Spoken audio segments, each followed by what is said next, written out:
What's supper, Dub Nation? Rich here with Let's Go Warriors. Ready for the Shai versus Steph showdown and then more. Obviously, D'Anthony Melton is going to get the start. Yeah, I'm trying to fix my bucket head here. All right, we'll go that way. All right, for those of you new here, who am I? I am the guy that went to every practice, every morning shoot around, every game, every pregame, every game in game, and every post game for like a decade. So I would like to say that I know this team pretty well. And someone was on the live last time and wanted to do the need a big man thing again. And he said, I don't know basketball. That's correct. I don't know basketball. I know Warriors basketball. And a lot of people don't know Warriors basketball. If we could get a big, we would have gotten a big. And we tried with James Wiseman, but that didn't work out either. And our current salary cap table is not going to allow for a big that's via free agent or something like that. So here's Steph. Just us. Here we go. This is our Discord channel. It's in beta mode. It's going to be available for you guys shortly. I need to really work on this, just one step away, but like all of these will be free. Then up here, these will be a paid subscription. Our starters, D'Anthony Melton will start. Okay, so there's that. Steph, D'Anthony, Wiggins, Draymond, Trayce. Now, again, who am I? The picture in my back screen will show you the referee assignments tonight. Pat Frayer, I don't think he's that great. Justin Van Dyne, I don't think he's that great. And Inte Huang, I don't think he's that great. He reffed our game a couple games ago also. He did okay. He's one of the younger guys. Now, who am I? This is me with my credentials over a decade. And I actually have that box right here. So I'm going to pick one and see if I get lucky and pick OKC, because every time I do that, we win. 1-0 on that. Okay, I got to pick a paper one. Find OKC in here. OKC, let's see. It's kind of hard to pick one because just all over the place. Okay, here we go. How about this one? Utah Jazz again. I picked them before. 2017 Utah Jazz. Tell you what, Salt Lake City. I don't know that there's a bad road game for any Warriors fan to attend. Why did I stop going to games? Because first of all, I said goodbye to Steph in Vegas. This is Mendenhall Center in Las Vegas, Team USA camp. Said goodbye because it's very draining on the mental and the physical to follow a team and a GOAT around all over the world. Started in 2013 China. But anyways, here I am. So I'm here with you guys and imparting my knowledge as best that I can with you guys. Hello, Arbel. Post in the G ballin'. Okay. Hey, what's up? Gio. It's Gio, right? Oh, thanks, Raheem. Italy. Oh, I love Italy. What part of Italy? Let me pull out what did I do with my keyboard? Oh, it fell on the ground. Okay. Let's see. Can't wait to do a little bit more on the channel too. I'm excited about that, actually, starting with the Discord. Once the Discord gets going, nobody can say nothing. Actually, it's already been going. Thank you. Let's get your location. And let's send the screenshot to myself. Oh, I need to tweet out. Oh, no. Hopefully they got one more commercial break because I've got to send this out. So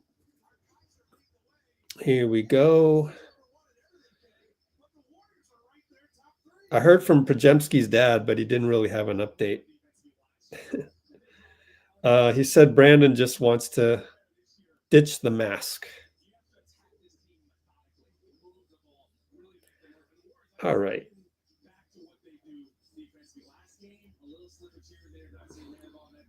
Videos, copy text. Okay.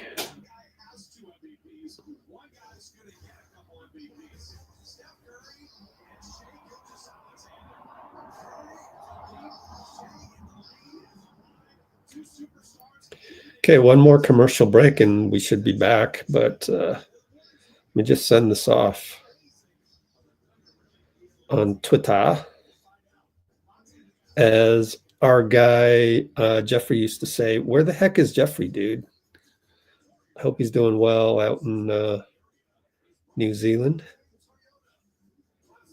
So I'm going to go to threads now. Boom, boom.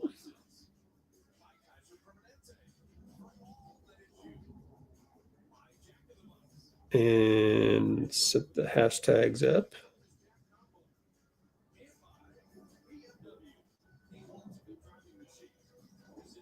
Okay. Send that. Copy the link.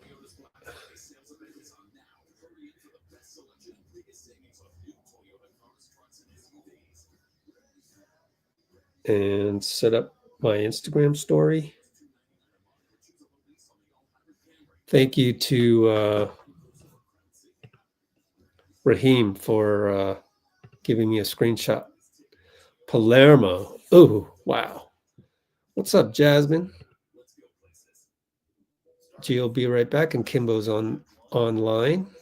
And let's switch this over to the box score and finish up my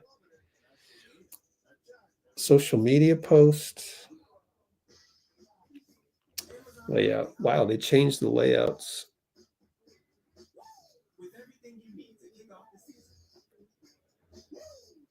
Photo grid. Can't live with it. Can't live without it.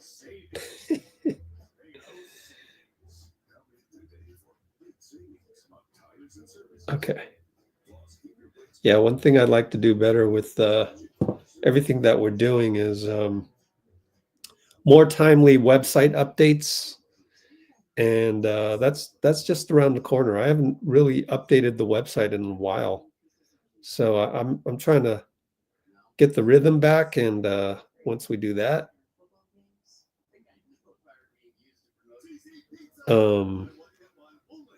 things will be smooth.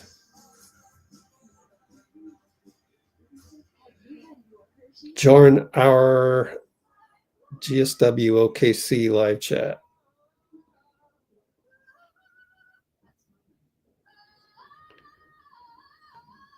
Here we go.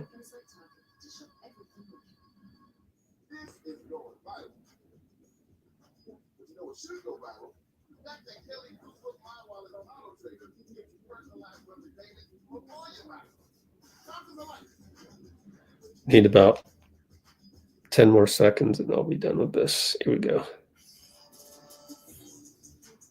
I have put a whole bunch of interviews on the channel.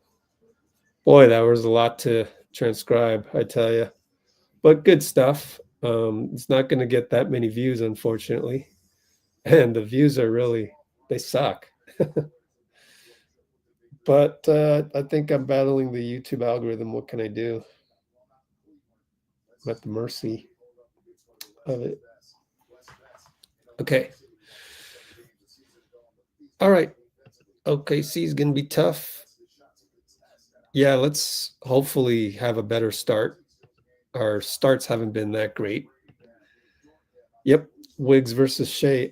Here is a look at the Discord, which I think NBC Sports Bay Area put something up.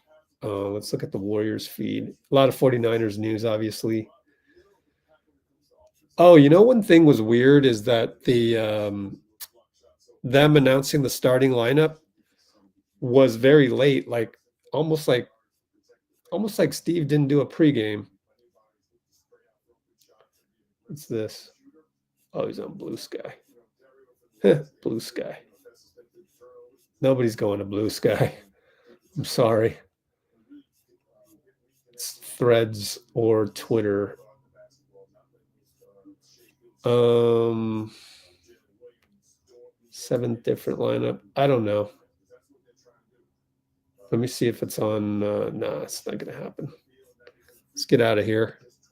What else is going on in the NBA? Raw feed for all of the NBA. Jump to present. Halliburton struggling? Wow. Okay. Anyways, let's get out of here. Go back to our game.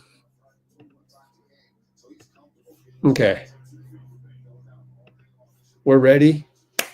Oh, they're still doing the national anthem? They just finished the national anthem. We got some time. Melly Mel's in the house. Yeah. Kenny came to play. He's playing 4D chess, that one. And I didn't have time to do the I wanted to do a little video. I'm trying to figure out how to do these videos ASAP after the game ends. So we'll see how it goes. What else is going on here? Well, looking at some of these videos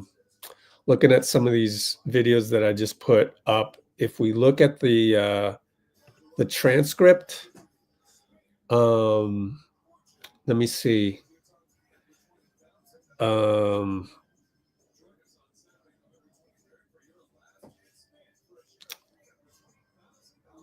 Okay.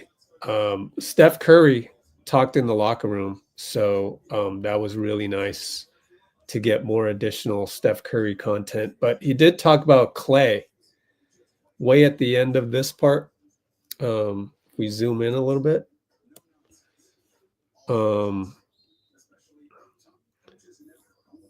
For Klay's return, it was announced that he's going to have captain hats. Oh, captain hat. Hang on here. Let me get my Amazon package.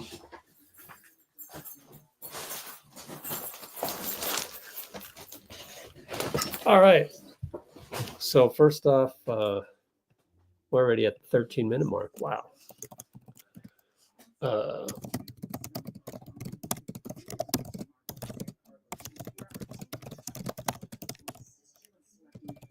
So Podz' dad told me he just wants to ditch the mask, so it's been bothering him. And then secondly, we are now at the 14-minute mark. Steph on Klay's return couldn't say much. Just said it's going to be emotional and all that. But he wants to focus on OKC first. And go check that one out. Steph on Klay's return. That goes right there. And let's take a look at what we got here. Okay, here we go.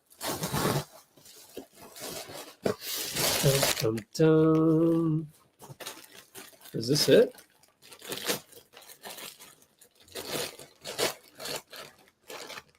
Oh, yeah.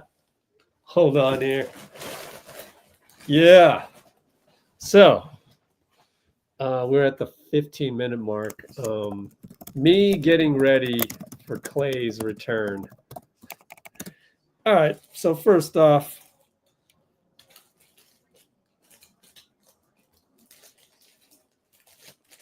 I got to get my captain's sunglasses, right? That's the first thing. And then the second thing is I got to hurry up before the tip-off starts. I got to get my pipe.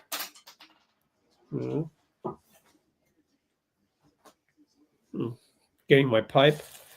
And then finally, what's up, y'all? Captain's hat. All right, but that's not till Tuesday. And I can't see through those sunglasses, but I should have took a screenshot. Ready? Mm-hmm.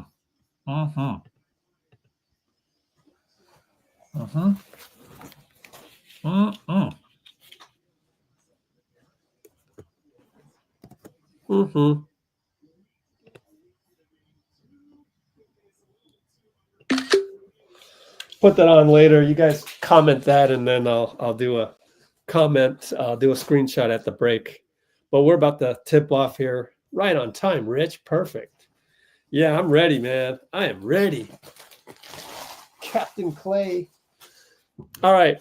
Chet Holmgren wins the tip at the 16:30 mark of the timestamps of the live stream. Okay, that's Jalen Williams gets the start. Yeah, Jay will. Lou Dort got free on the baseline, and he got a layup. Well, damn. Handoff, Trayce Wiggs, handoff. Melton gets to the nail and gets it to Trayce. Bucket Trayce. Melton to Trayce right away. Not bad, guys.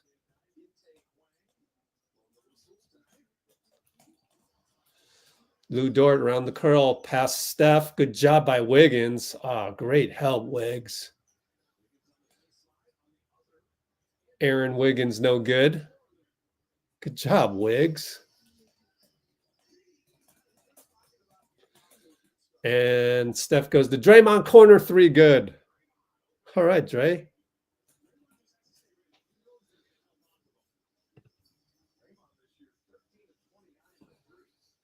Wow, Draymond's 13 of 29 on threes. Chet, fadeaway, no good.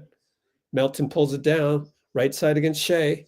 Attacks the nail. Bye-bye. Lefty, too hard. Chet rebound. Man, I like Melton's activity, though. Chet, want to get downhill. Nope. Good job by Trayce to keep him in front. 3 ball. Shai. Was that Shai? No, that's Aaron Wiggins, yeah. Number 21. Steph gets it stripped from Dort. Bounces off Chet's body. We'll get a baseline inbound, luckily. Wow, Aaron Wiggins, huh? The other guy that's playing well is Isaiah Joe. Both guys have vastly improved since a couple seasons ago. Find Draymond corner, 3 ball. Nope, not that time as Steph fell down way up top against Dort. Jay Will over to, no, that's JDub. JDub. Chet misses a 3. Steph outlet. Wiggins missed a layup. Another missed layup. Come on. I know it was a little bit tougher shot because it was a lefty. Now they're shooting a 3. Dort corner, no good. And Trayce can't pull it down. Wiggins got it. Or Aaron Wiggins. And it's a reload. And that's on Trayce. And Wiggs because he missed the layup.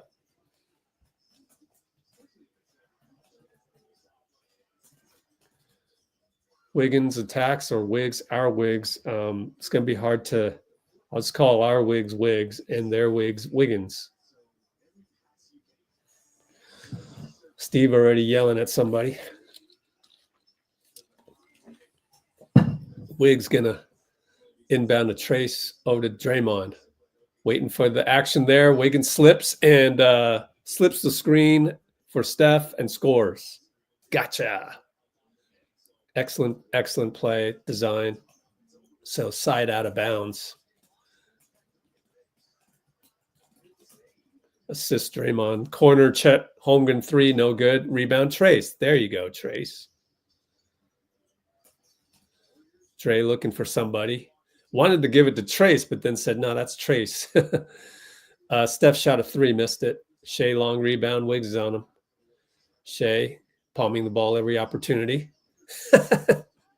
Old school wise, and gets an and one Shai style with the Euro step. Steph talks to Wiggins and kind of says my bad on that one. Let me see. Go back 15 seconds.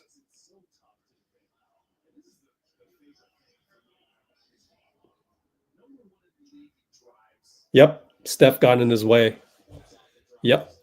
Good call, Steph. That was your fault.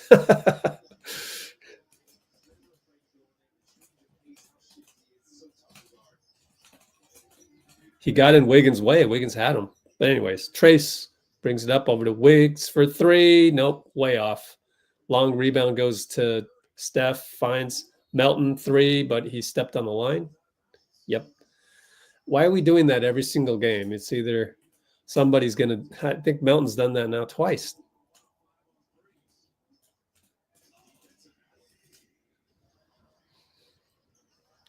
And it's going to be JDub down the lane against Steph. Kick it to Dort. Dort drives. Now he sprays out to 3. Good Aaron Wiggins 3 ball. He can't get beat on the point of attack. I'd love to see that play again. Wiggs for 3. Bangs it. Home. I guess Steph needs to stay in front. That was Steph's fault. I mean, yeah, I know JDub is humongous. Shai gets around, and our point of attack is just not there tonight. So it's going to be a long night.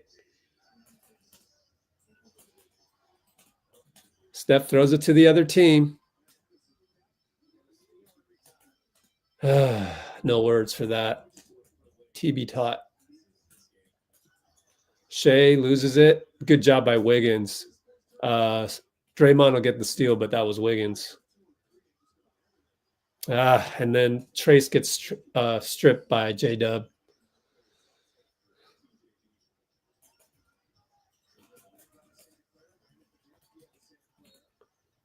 And it's an and one JDub over Draymond. Draymond left baseline, and he doesn't know why that's a foul, but we'll see a replay real soon of this. Just did hesitation, little bit of a push with the left arm.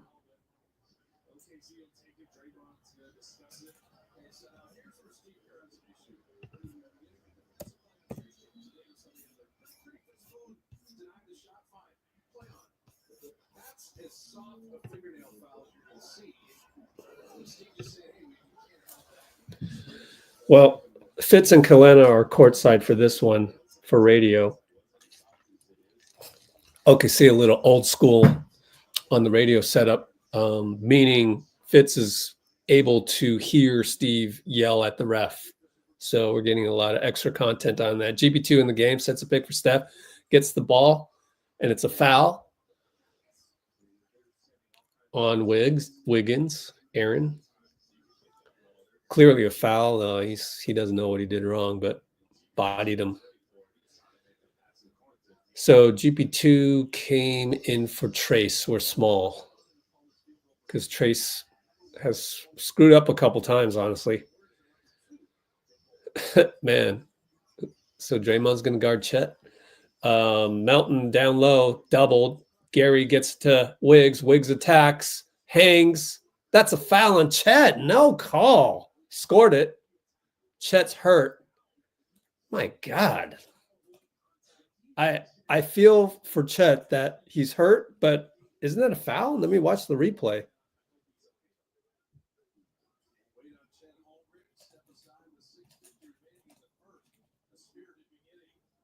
Well, I guess he went straight up. Wiggs hangs, scores. Since we have a break, let me clip that for you guys, and let's see for ourselves what we think is the proper call. I guess no call. I guess. Watch it one more time.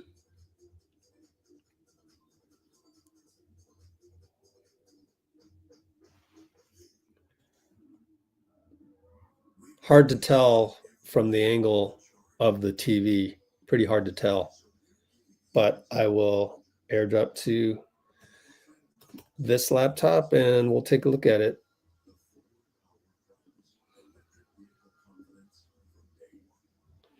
So we'll do a poll.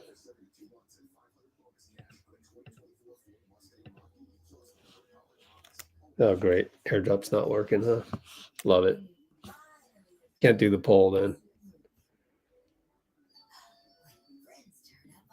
Come on.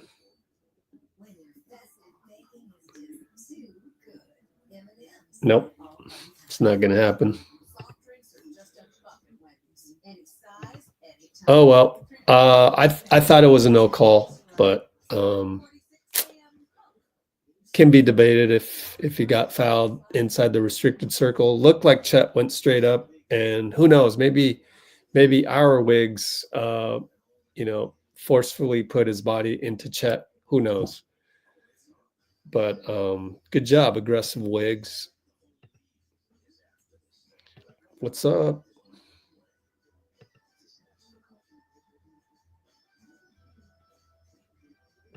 Dunk it. It's gonna be hard to dunk it over Chet, but good aggression though.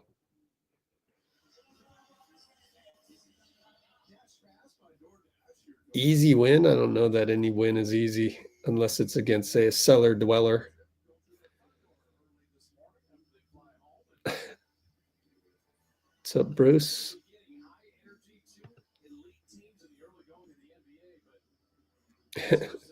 Chet is pretty skinny. Let's see an alternate angle. Here's the alternate angle. Good job, Wiggs, not to step out of bounds. Yeah. Wow, he's in pain. He literally landed on the hip, and he's going to get helped on both the left and right side to the locker room. Golly. Dang.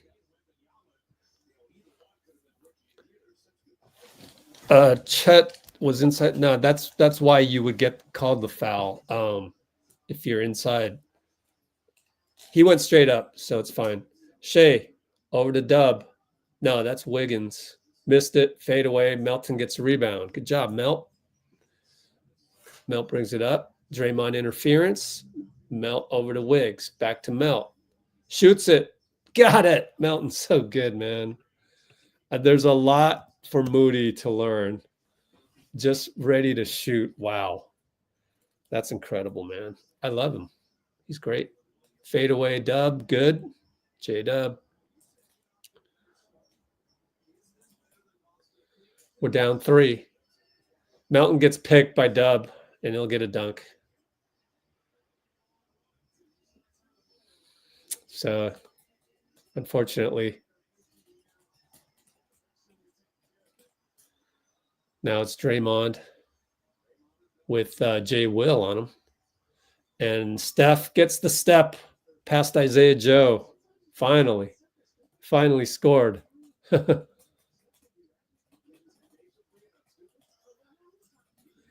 And there's Shai. Gets really deep inside against Melton. Out to Dort. Back rimmed it, but the long rebound goes to Shai. Now he's at the elbow. 1-on-1. Stolen by Wiggins. Wiggs. What a game by Wiggs. Steph. Bye-bye, Dub. Uses his body. Oh, it bounces out, and he smirks. Now it's 3-on-2. 3-on-3. Shai pull. No good. Good box, but Joe is too long for Gary. Good job by Joe. Dort sizes it up. Got it. I don't even want to look at the offensive rebound debacle, but 3 and 6. Okay. 1 and 6. Okay. It's not that bad, but we are down 6. Wiggins spins. Draymond back out to Melt. 3-ball. No good. Wiggs gets a rebound. Puts it up. Wiggs is... This is 2022 Wiggs. It's exciting, man.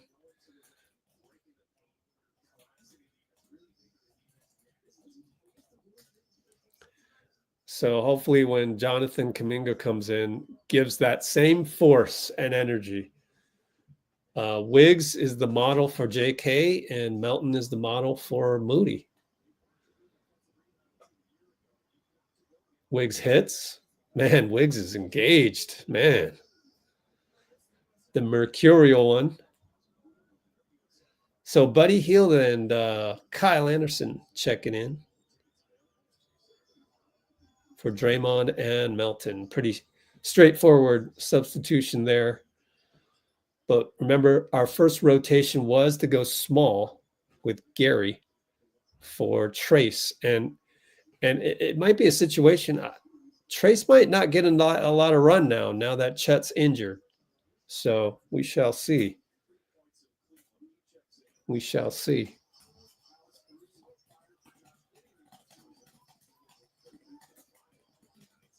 All right, go down the lane. Shai missed it. Rebound Wiggs. Steph, right side Dort. Nobody's there to screen because Draymond sat. Sling pass to Hield. Fly by, kick it to Wiggs. Up top, back to Hield, right side. Over to Kyle. Back to Hield. Mishandle. Caruso's all over us. Hield and Caruso got to create 2-1. Hield does. Nope, missed the layup. Dort brings it. Left side, Kason Wallace. Left side, Isaiah Joe. Kason and Steph. Shai and Wiggs. Screen. Now it's Shai and Steph on the Kason pick. Shai wants to work. Goes to Steph's left, or Steph's right. Goes left and scores on the lefty drive on Steph. Kyle, right side. We're down 6. Oh, man, Kason's holding Steph as he pops out, gets the ball, step back 3, got it. Come on, man, call something. But we made the shot, so who cares? 25-22. Shai gets a screen. GP catches up. Cross court. Alex is wide open. Caruso misses it. That's the one we can give up. Healed rebound. Right side Joe. Attacks Joe. Gets the step. Lefty no good. GP rebound. Put back GP. Yeah, GP. Good attack.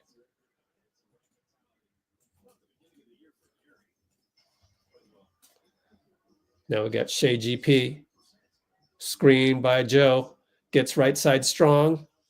Draws a foul on GP. GP admits to it. Points to his finger to say that's my bad. And we're going to get a timeout. And it's going to be, what is it? We're only down 1. Q1 252. What's up, everybody? GP, good job, GP. He's played pretty well, being in the meat of the rotation.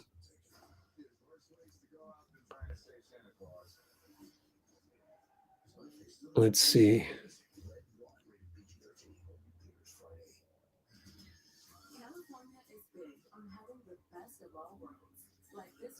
Yeah, I mean, you're right. Better the hip than the wrist. I have firsthand experience with that.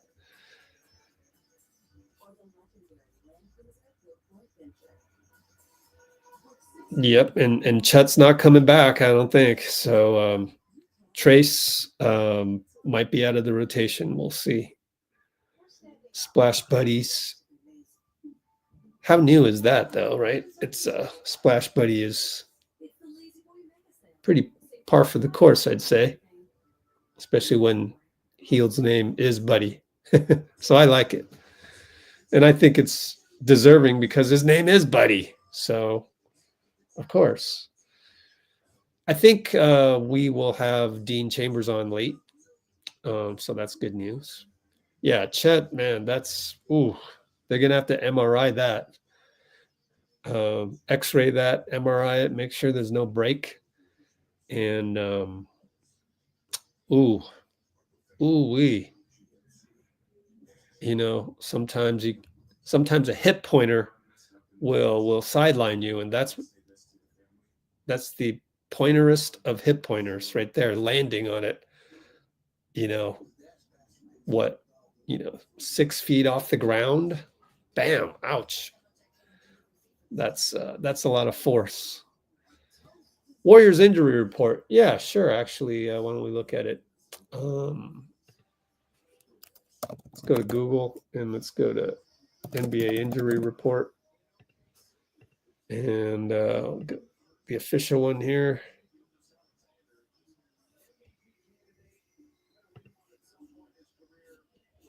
Let's see.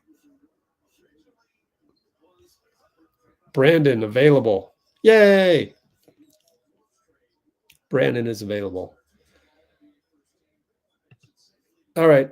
He's going to shoot a couple free throws here. How's OKC bench? Pretty solid. I don't know Ajay Mitchell, but obviously Alex Caruso's a baller. Isaiah Joe and Kason Wallace, they're just athletes. They play bigger than their size. Isaiah Joe with 6'3", 6'4", 6'3", but probably has a wingspan of a 6'7" guy. And Kason Wallace, an athlete, also 6'3", plays like 6'7". So they've got a couple undersized wings, but they count as wings because they're so athletic. Speaking of which, JK in the game now. So is Podz. Mid post, Kyle and Alex kick it to Moody. Moody loses the ball, goes right to JK. Luckily, JK finds Podz. Podz steps out of bounds. Guys, just so many turnovers. Good Lord. But that was after Moody lost the ball. And so, and you'd like JK to be more aggressive. Shai with the circus shot, no good. Rebound Kyle. Kyle wanted a foul, didn't get it. And yeah, Fitz just said there's no bigs out there. Kyle Anderson is the biggest player at 6'9". JK open for three. I don't like that shot. It's a brick. Come on, JK. That's his whole thing. It's literally, are you coming with force or are you going to settle? Shai trying to take over as he's the only starter left out there. Missed it. Caruso got the rebound. Now he's posting up Moody deep. Kyle doubles. Finds Kason Wallace. And he scores inside. Good assist by Caruso. What a get by them to give up Giddey for Caruso. JK over to Hield, deflected by Caruso. Back to JK up top, over to Moody, catch and shoot three. Nope, you can see the trajectory was not going to make it. We're down by 4. Caruso Hield, lefty in and out. Hield deflects it out of bounds. They're going to get a baseline inbound. Caruso looks like he's got an ache and pain in the knee. We'll see. Now he looks fine. Caruso's a baller now. Mitchell to inbound with Moody on him. It's literally a bunch of wings against each other. Shai and Kyle. Tried to body him. Shai finds Mitchell. Who lost Mitchell, guys? Come on now. You got Kyle. Kyle did his job. Stayed in front. My goodness, man. Let me rewatch that. JK trying to get downhill. Nope. Caruso said no. Kyle will shoot a three. No good. Now we're cold. But get a stop. Can we get a stop? If we don't, I'm calling timeout. At least I would. Shai, Moody. Shai goes change of direction. Back out. Kason on Podz. Goes left. Misses it, luckily. JK's got 4 on 2 if you hurry. And he gets downhill. That's a foul. And 1, JK. There you go. That's what I'm looking for. Yeah, JK, man. Pay the man. Beautiful sequence. Did what we could to get a miss. And JK downhill. Fast break on the defensive rebound. And 1. I'm going to clip our problematic defense from last time. Let's see what happened. Oops.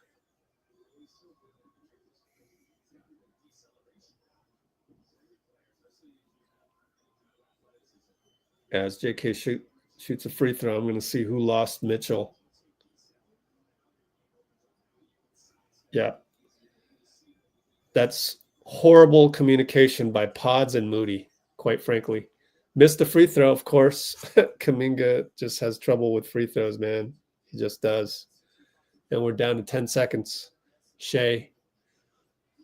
By the way, Draymond came in and so did GP. Shai on the double. They kick it. Joe for three in the corner. Buzzer good. I mean, that's what happens when you blitz Shai like that. So that's our game plan. That's Jerry Stackhouse rules. So you either believe in that philosophy or you don't. But let me send you the miscommunication by Moody and Podz. It's upsetting as a coach. Let's see if airdrop will work this time or not. Nope. So what I'm going to do is I'm going to restart the other computer, see if we get any luck doing that. Because otherwise we can't analyze any plays tonight if I can't get that working. And so that one was probably at the 1 minute mark, I'd say. Let's see. When did they score? When did Mitchell score? Mitchell layup, yeah, 1 minute mark. So about 105. Mo and Podz lose Mitchell as Kyle stays in front of Shai. Kyle did his job. Come on, youngsters. Let's go back to box score over here.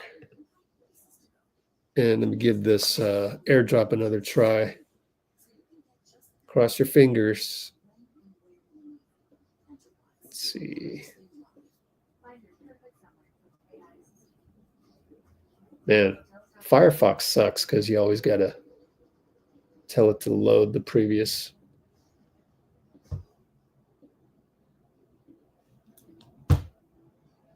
Let's try this one more time. It's not going to work, is it? I have no trust in Apple products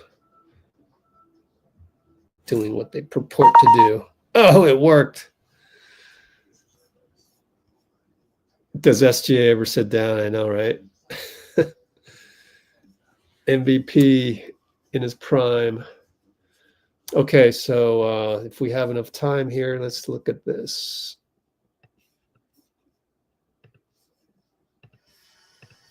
$43-minute mark of the live stream, analyzing the last play where we lost Mitchell. So analyzing the last play where Mo and Podz didn't communicate on Mitchell. Nope, can't quite do that right now because we started action. Healed up to keep Kyle. We'll look at that later. JK gets a three, open, good. So that's fine. It's like, remember how we used to like give Klay a free shot if he made his last one?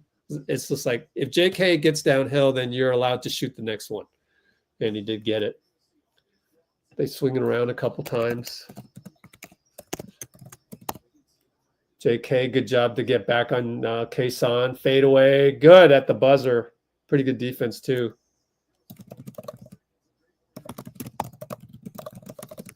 Three ball healed. Good.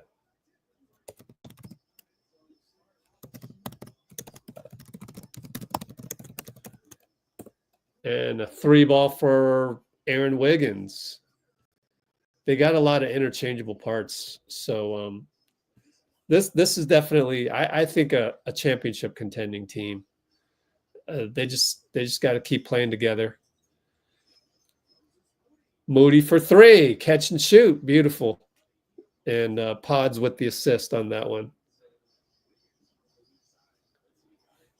All right, Ousmane Dieng, I like that guy too, man. Jeez, he's a G League star. Podz takes a charge on JDub of all people. You're taking a charge on a fringe all-star, basically an all-star, in my opinion. JDub.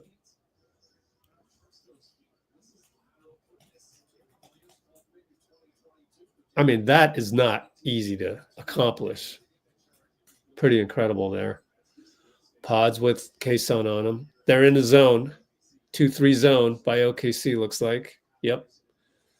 Go to the nail to Kyle, then Healed, sidestep 3, air ball, or barely hit the backboard.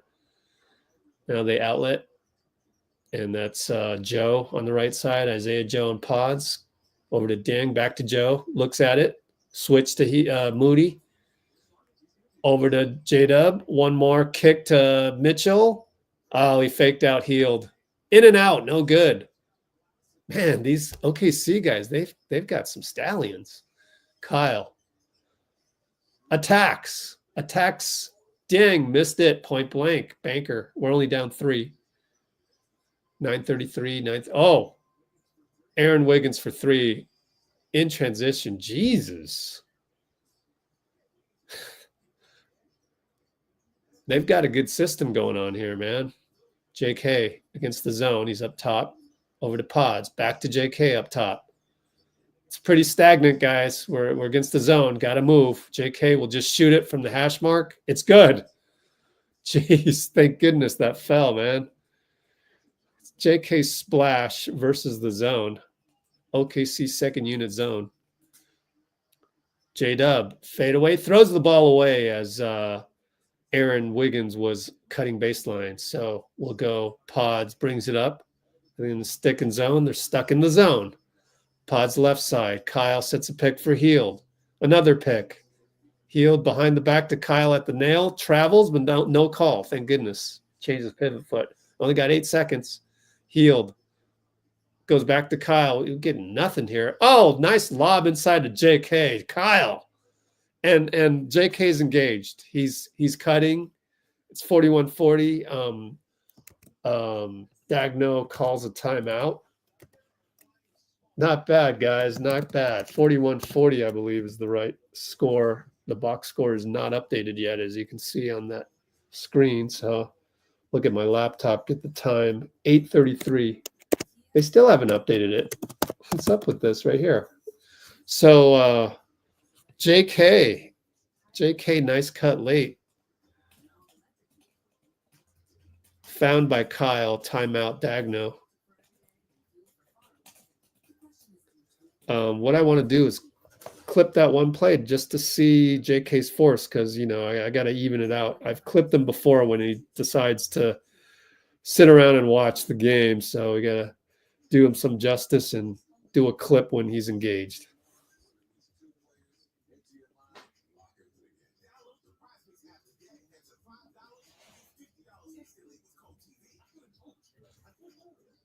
Honestly, that could have been an and one, but they're letting him play a little bit. Let's take a look at that play. Airdrop it over. Do that one first because it's a positive play.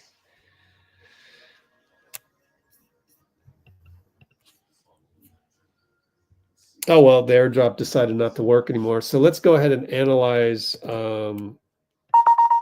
No, now it's working. Okay. Cool. Okay. Analyzing the last play where JK cut with force. Honestly, simple as that. So let's pull this up. What mark are we at? 49:15 mark of the live stream. Put the timestamps in the description. Analyzing JK forceful cut. Okay, so here we go. Stop screen, present. This one. Let's throw this up. Let's do a screenshot real quick. Okay, step through this. They're in zone, 2-3 zone. Here's Healed. He's looking to get it to JK. Doesn't go to JK, goes to Kyle. So watch JK right here. just attacks hard and uses his athleticism. Great find by Kyle. Of course, Kyle can deliver that. He and Draymond are probably the best passers on the team, not named Steph Curry. And we will go back to the box score as Ajay Mitchell, lefty missed it. Dan couldn't tip it in, and it kicks out of bounds. Wow, dude, this guy Mitchell, he can drive too? Shit. They got a lot of interchangeable parts. He plays like power forward, 6'5". Where do they find these guys? Jesus. I got to tip my hat to the OKC player development crew. They're still in zone because it's been working. Podz at the nail to Kyle. Found Moody for 3. In and out. No good. We got to cash those, man.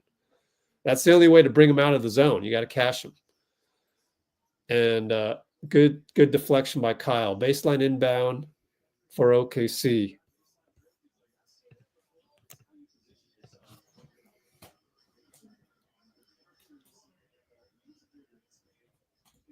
Steph back.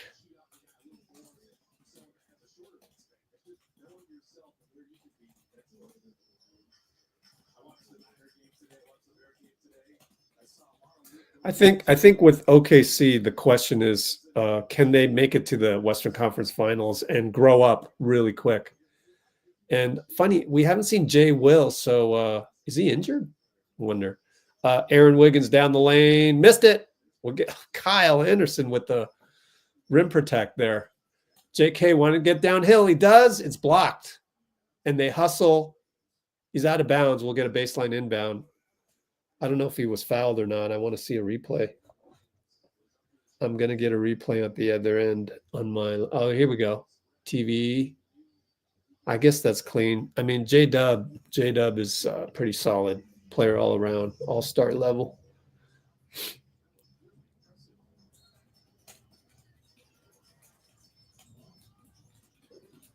All right, Steph in the corner, out to Hield.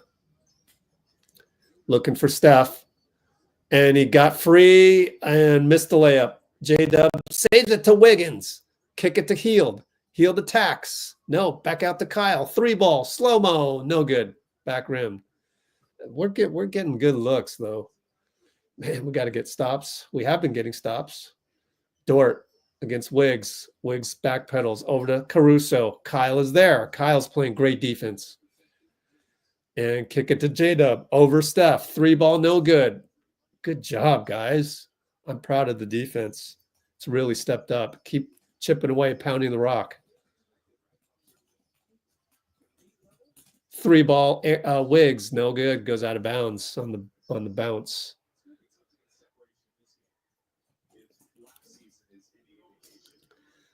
Starters back in. Draymond, Melton. But I think JK's still in the game. So JK basically replacing Trayce, I believe. As I said, Trayce probably irrelevant now that Chet is injured. So it's exciting to have JK in there with the first unit. All right, Ajay. Steph steals Ajay. Oh, my goodness. He got a steal on Mitchell. And he goes 94 feet, falls down, no call, wants a call. Now they come the other way and they throw it away. No call? Man. Come on. I want to see a replay on that. I'm going to watch the replay. I'm convinced that he was fouled, but I'm going to sacrifice the play-by-play real quick. You know what? Maybe it wasn't. Steph gets a 3 as I look up, catch and shoot over Aaron Wiggins. Oh, yeah. I mean, that's the difference. It's going to be... Is this going to come down to Steph versus Shai? It might, especially with Chet out, making this an all guards, all wings game. Back up top, JDub uses that hesitation attack. It's a beautiful move. That's his signature attack. Steph, right side, gets a screen from JK. A lot of bodies. Uses it. Gets in the paint. Over to JK. JK stuck. Kick it out. Wiggs over to Melton. 10 on the clock, shoots a 3. Good. Melton. So good, man. Melton.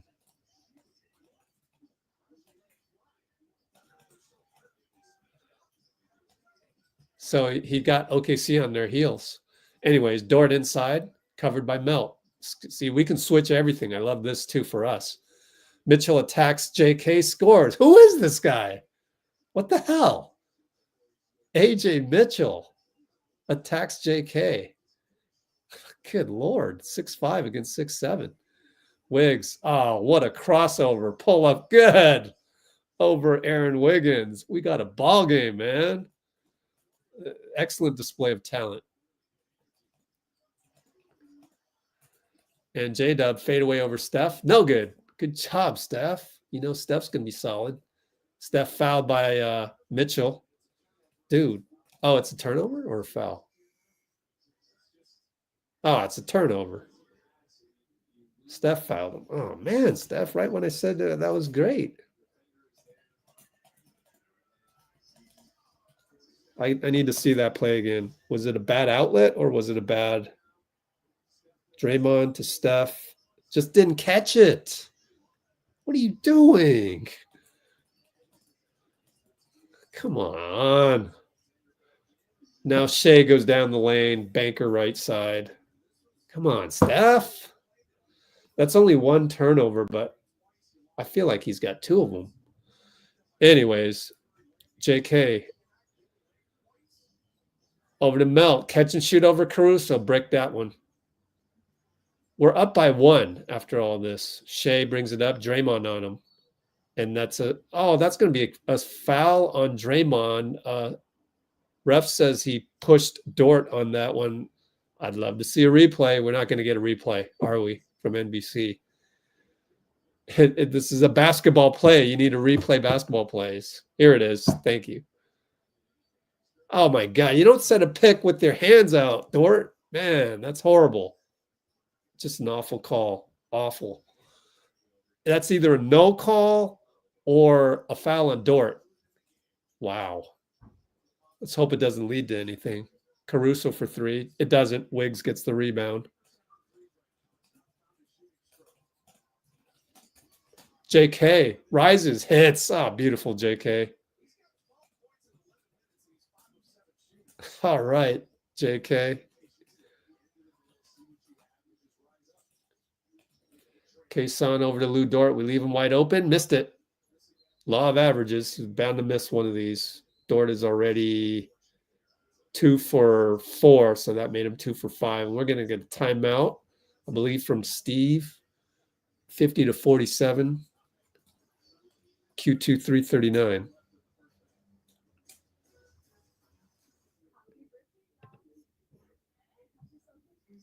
Yeah, every SGA dribble is a carry. Yep, I agree. But they don't call it, so they don't call it. Okay, so let's take a look at JK. No, we did the JK one. Since it's been a while since our bad defense. So coming up in the no, we're already at what, 3 minutes, 3:39 left. So we're not going to get Podz and Mo back in there. But when Podz and Mo go back in there, they've got to do better than what they did, which is this one. Analyzing the early second unit play. So moving on with our ongoing live stream where it never stops. We shall analyze this. This is a baseline inbound. Step through this. And Kyle is doing a great job on Shai. Kyle is closing this game if it's a close one. No doubt, right? Great job on Shai. And then watch these two guys. Podz, Moody, they lose track of Mitchell. That's like, you can't do that. So Podz needs to shade in and just leave this guy, who is JDub, I believe. So it goes in, and when Moody helps, he probably shouldn't help. There's two things. One, Kyle doesn't need the help. And two, Podz, dude, you got to help Moody. and then that leads to disaster, obviously. So the young guys got to do better next time. We're back from the timeout, so we'll continue on, and I'll catch up to the comments at halftime. OKC, nice shot of downtown. The baseball field on the right, that's where Bricktown is. And so it is quite a nice road trip to get there if you don't mind the lack of public transportation from the airport and the lack of good hotels that are reasonably priced in the outskirts. Because you start wanting to save some money on your hotels, then you got to go to some crappy places. Anyway, Steph will bring it up on Dort, left hash mark, screen by JK, but they blitz him. Draymond, JK, tomahawk.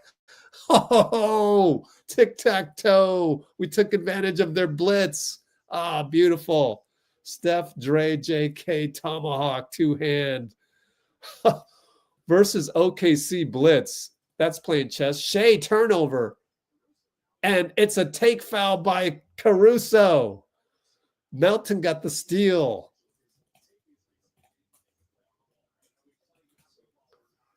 Oh, yeah, JK. Yeah, JK. We're doing this without having to run any plays for JK. That's the beauty of it.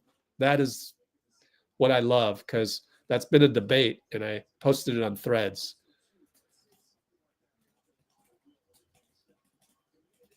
Well, I guess you could say that's, oh my God, Steph missed the technical. But I mean, I guess you could call the tic-tac-toe play for JK, but that was just more, oh, we know what's coming. We know they're going to blitz Steph. Wow, Steph missed. Go to the corner. Melton, three, splash. Give an assist to Steph. Melton is unbelievable. He is playing unbelievable. I love it. And it's Joe up top. We're up by 8, guys. Great closeout, Steph. Missed it. Here comes Melt. 4-on-3. Look at JK. Oh, nice in and out dribble. JK wants to get downhill. I like it. He didn't settle. That's fine. And Draymond throws it away. Every time. Come on, old man. Jeez.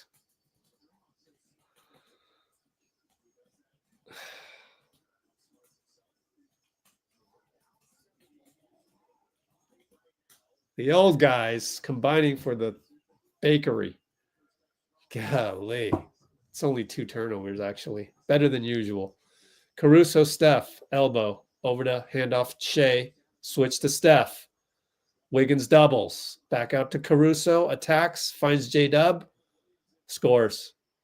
Dray got hit in the face in the process, so the rim protection wasn't quite there. Push it up to Melt. Push it up to JK corner. Right corner. 2:02 left. Back out Dray with JDub. Left side Wiggs, hash mark. Finds Steph.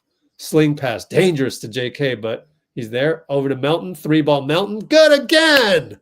Melton on fire. I mean, Melton, pay the man. He's definitely worth more than Klay. I mean, not to pick on Klay. Jesus. What the heck? He deserves double his salary, man. What the heck? Wow. He is doing KCP stuff. WTF, man. Good Lord. What are his numbers? 4 for 6? This is Kentavious Caldwell-Pope stuff. The number 1 highest paid 2 guard in the league. Kentavious Caldwell-Pope at 22 million. Klay's a distant second at 17 million. Melton at 12 million, 12.8, 13. Oh my God, pay him double. Well, we won't be able to, so probably going to lose him next year. But anyways, Dray at the nail, push shot over, Caruso in and out. Ah, well. Shai brings it up. Wiggs hustles back. Bumps into Shai accidentally. I mean, not accidentally. Shai caused it. and draws a trip to the line because we fouled too much. So I would put that in the tape and say, don't foul so much that you get one of these as they replay it. Shai with the, the Luka style drawing a foul when CP3 style.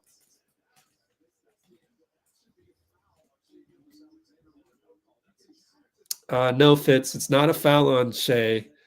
It's a CP3 thing. It's just you got to know it's coming. And it took the whole league a while to get used to CP3.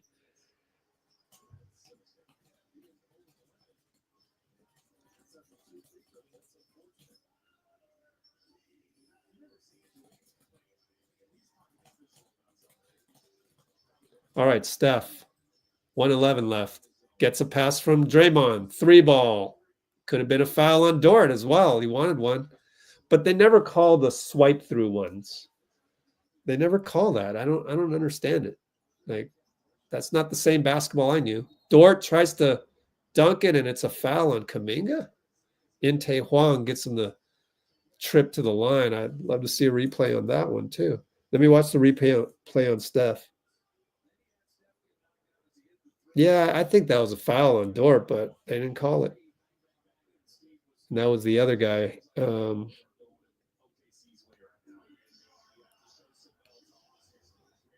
Steph lost Dort on that one, by the way. And he said, my bad. God. Should have been a foul on Dort. Steph is thinking about that. Dort goes baseline on Steph. Steph falls asleep and one. So the foul not being called for Steph basically was the initiation of all that. We're up by 5. We should be up by 8. Kyle Anderson down low, fouled by JDub. Let's check the fouls on JDub. Only 1. God, they don't foul much, too. Man, they only got 5 fouls. Kyle could have just scored that one. No, but Fitz and Kalena are like, no. I'm like, nah, dude, that's fine. Because he is learning the Warrior basketball way. And I love that. He's figuring it out a la Andre Iguodala, way faster. I mean, Andre Iguodala's speed. I mean, Kyle Anderson is amazing.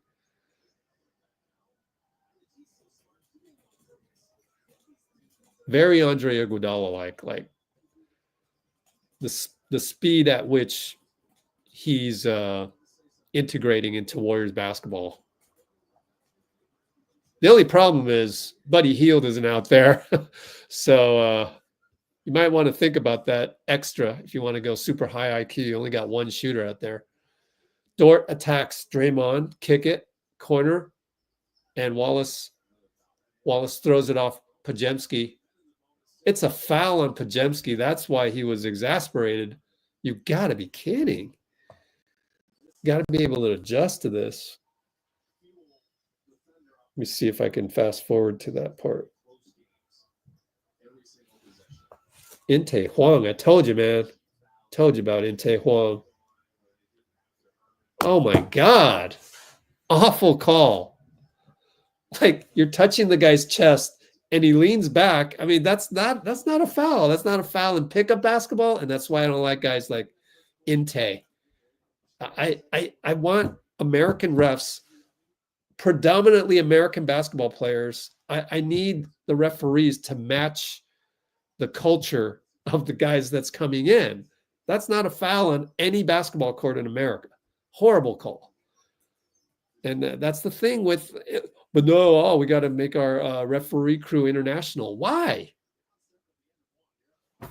Unbelievable. Steph over to Kyle. Luckily didn't step on the line. Euro step. Good, Kyle. So good. 9 seconds left. Man, I'm pissed off. I don't like it when refs do that. Shai for 3. Short. Draymond taps it. Out of bounds. Buzzer. So Kyle with the time stone Euro. Inte Huang goes foul on BP. So anyways, but we're doing so many good things that we deserve being up by 7 right now, 65-58 halftime. So excellent half for the Warriors. And we got JK.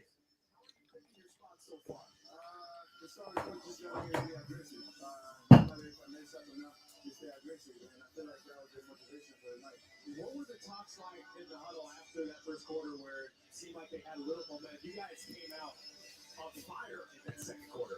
I mean, that's everything Coach B telling us. Just go out there, play loose, feel free, don't be afraid to make a mistake, and just go out there and be free. And I think that's the only way we're playing good. Hey, you keep playing well, you keep getting the headset on. We appreciate it. Thanks for stopping. All right, thank you. All right, Jonathan Kuminga with us at halftime. He got 14. What I'm going to do right now is give my throat a break. And we're going to play the pregame with Steve Kerr. So I can have a little bit of a break. Coach's show pregame right here. It's only 3.5 minutes. So here we go. Their defense has been fantastic. Number one in the league.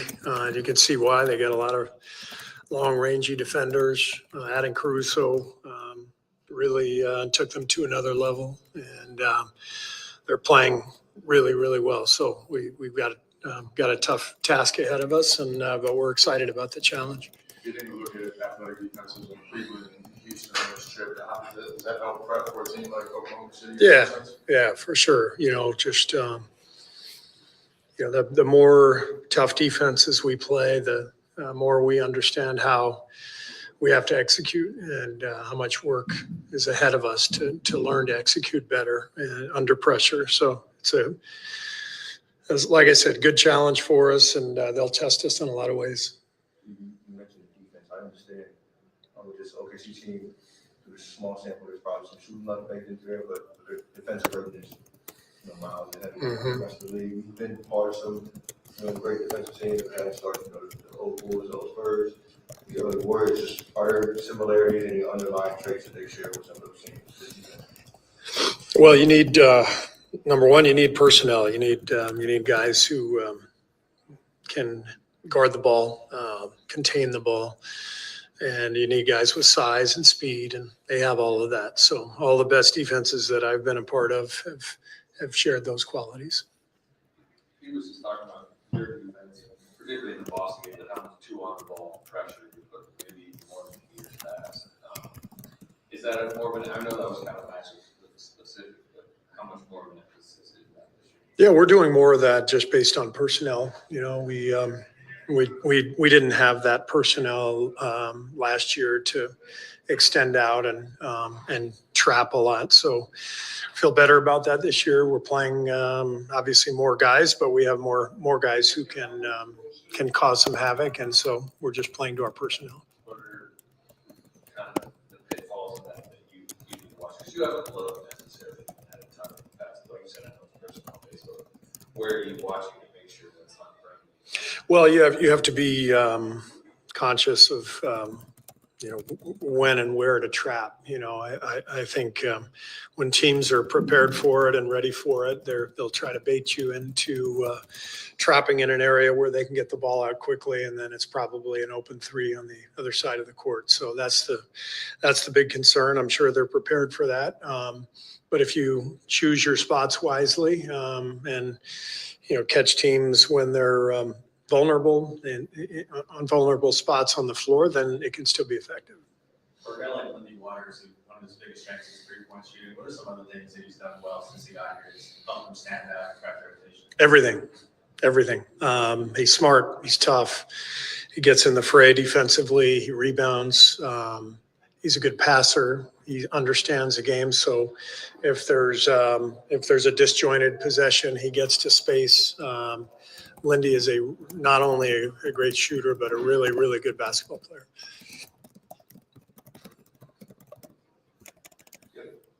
Thanks. Okay. So that settles that. 63 concurrents, 23 likes. 65 concurrents, 23 likes. Can you just do the right thing and hit the like button so we'll get more people passing by on this? Make it, must live chat TV, which it deserves to be. You guys deserve it. All of us do. You not clicking like is like you not giving yourself a pat on the back for being here. You deserve a pat on the back for being here. Therefore, you should hit the like button. It's not just for me, it's for you, right? It all comes together. And yeah, the YouTube algorithm is BS, but we have to do what we have to do. Otherwise, you're just stuck with thumb typing complaints on the shitter app. How fun is that? That's boring, and that doesn't add any quality to your life. So anyways, we could look back and say, oh well, GP2, Melton should have played. This should have started instead of GP2. I mean, that's not fair though, right? Because you're not the coach and you're not the one having to make the decision. It's so easy for the armchair coach to look at the result and then make a judgment. And you have to realize that some of these thoughts that go through your brain are unfair. Not every thought that goes to through your brain, and you get like 60, 70,000 thoughts a day. You don't need to process every single thought that comes to your mind. Sometimes the brain is just thinking something. Maybe it thinks that to preserve your life, I need the Warriors to have won the last game. How do we reverse that in time? Which you can't do. So it processes that, GP2 shouldn't have started. Melton should have started. Well, let that thought go through and kind of go, well, actually that's an unfair thought because I wasn't the brain. Hey, brain, you weren't the one that was in Steve Kerr's shoes to make that decision in Cleveland before the game started, before you knew the result. So you don't need to project that out. You just let it pass. And that's a key skill that a lot of young men don't have yet. Once you master that, then you won't say stupid shit to like, and I don't like to use the word stupid or dumb, any of those things, but you won't say stuff that you regret, especially to people that you are attracted to, such as women, right? So learn that. I'm trying to help you. I'm trying to help you achieve what you want. When you want to talk to women and get the hottest girls, like don't say the thing that goes through your brain at that moment in time. Give it some time to process and then say the right thing. It's applicable to every phase of life is all I'm saying. What you're learning today on this basketball live stream can be applied to life. So anyways, I always got to remember hindsight's 20/20. Oh, I should have done this. Oh, I should have done that. Nah. You did that already. You can't live in the past. You have to live in the generous present moment. And you can't live in the future either. You have to live in the generous present moment. So that's what you've got. And you've got to understand that to have the gratitude for the only thing that you get, the only thing that the universe gives you is the generous present moment. So we are in the generous present moment right now. And I'm enjoying it by imparting my wisdom on what I've learned. I'm probably older than you. Therefore, you should probably listen to some of the things I say because I've been there. I've done that. And I've made a million mistakes doing that. And yet I don't regret any of the mistakes because here I am now. All of those things needed to happen for me to be here in this generous present moment. So I feel like I'm blessed and things happen. And, it's just like anything that happened when I was in high school. All those embarrassing things that you did in high school, it's like, guess what? Especially us of the male species, we continue to do really like immature things throughout our lives. So it's not just high school, but like I can't really say that I regret anything or like, oh, I should have done this, should have done that. I just didn't know any better at the time. But now you expand your brain and you utilize these experiences and you figure out ways to have the appreciation for everything in life, everything that's happened, and everything that's going to happen. Appreciate stuff that hasn't happened yet. And that's why with the Warriors, for me, it's so easy to enjoy the process. Like, not only do I have millions and millions of like videos on our channel from which to consume and take you away from the result of a loss, It's like there's so much other content to consume, whether it's Boston up close and things like that, that I don't even have time to get negative on any of the results. So like, I feel like I'm so close to the team now just because what they're going through on a day-to-day basis, they don't worry about the last game. They move on to the next game because they've got to prepare for the next game. And we cover every practice, every, morning shoot around, every post game. Like, it's just whatever is in the generous present moment at the time, you just deal with at that time. And that gets away from all these results-based stuff. Oh, we lost to the Cavs. We were down by 40.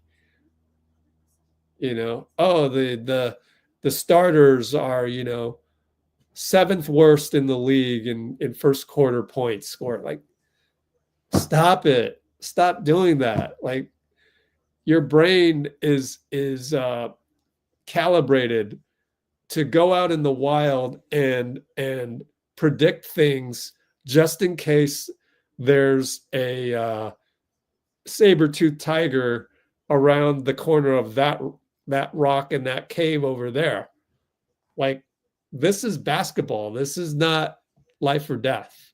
So you can put your survival instincts away for this and just have joy, creativity, positivity, gratitude.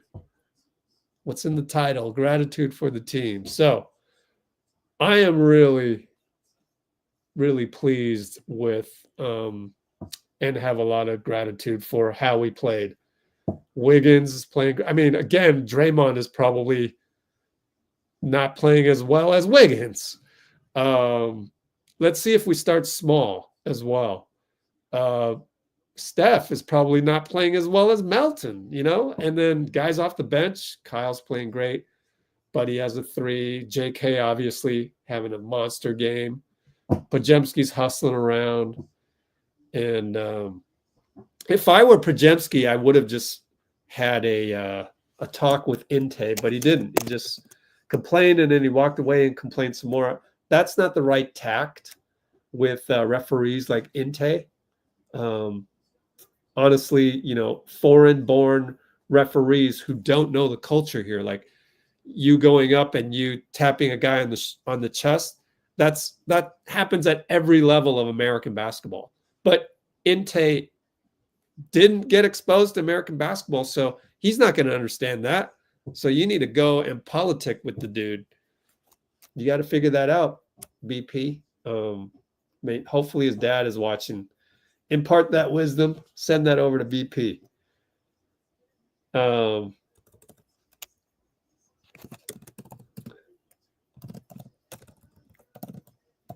give myself a little break.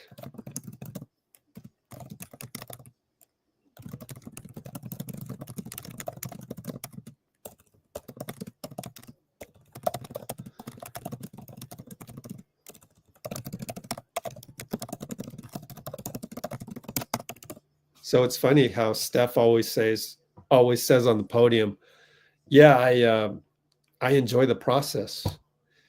And that's equivalent to staying in the moment.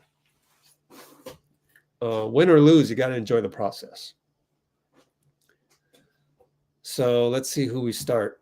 I thought I saw Trayce on the bench there real quick.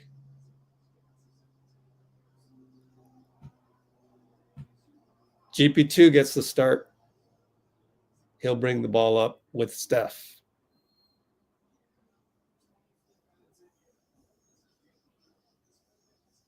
Steph brings it up. Lou Dort. GP2. Nope. Kick it to Dray. Kick it to Melt. Catch and shoot 3. Missed it. GP2 tips it to Wiggs. Here comes Steph down the lane. Up. Charge. No, we got a block. We got a call. Steph got a call. Unbelievable. Thanks to, what's his name again? Where's my refs? Pat Fraher. All right, Pat. Good cut by Steph.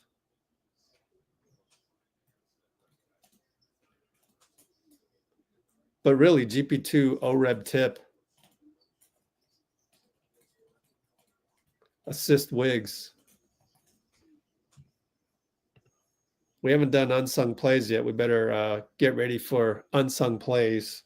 Shai, right side, GP2 in the lane. Draymond's there. Threw it away. Melton steal.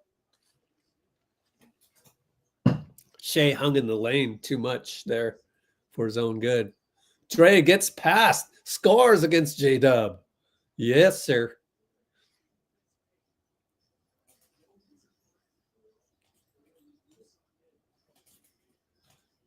And JDub misses it. Air ball. Steph, rebound. We got 5-on-4 because JDub fell down. Over to Melt. Attacks. Lou Dort, foul. Oh, come on, Inte. He's moving. Review. Come on, Steve. That's horrible. That's horrible. I don't like Inte. I told you. He made one good call last game for Steph, and that's it. Challenge that shit. Yes, sir. Inte sucks. Inte sucks, man. So obvious Dort is moving. So obvious. Golly. Inte calls charge on Melt. Dort moving. Steve challenge. Inte's trash. GP versus, oh yeah.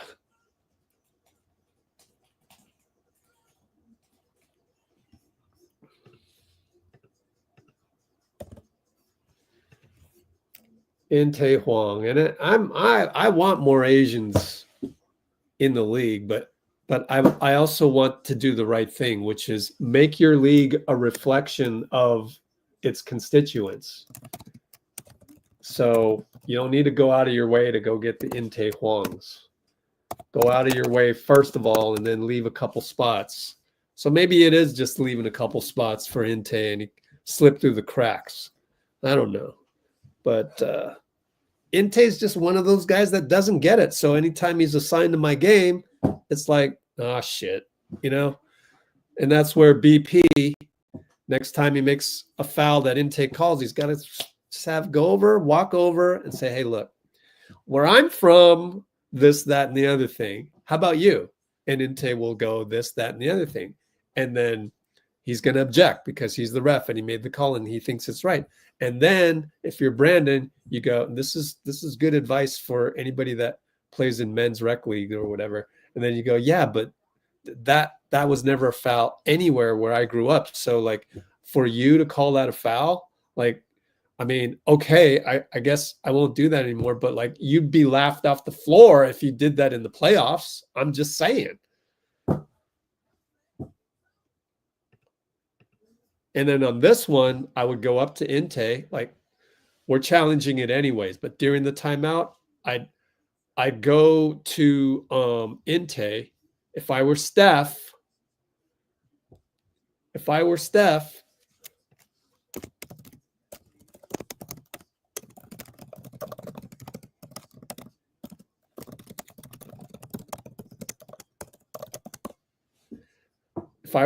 I would go talk to Inte and go, what did you see? Because I saw clearly Lou Dort was moving. And based on the rule book, if you're moving, that's a block. Therefore, what did you see, Inte? So will they mess this up? Hey, they got it right, but Melton blew a free throw. Come on, Inte. Golly. You're my guy. Asian, fellow Asian. I need you to do better. Same to you, Andy. Andy Nguyen needs to do better. I don't want armchair coaches on my streams. That's the thing. I don't want armchair coaches. You can do better than that.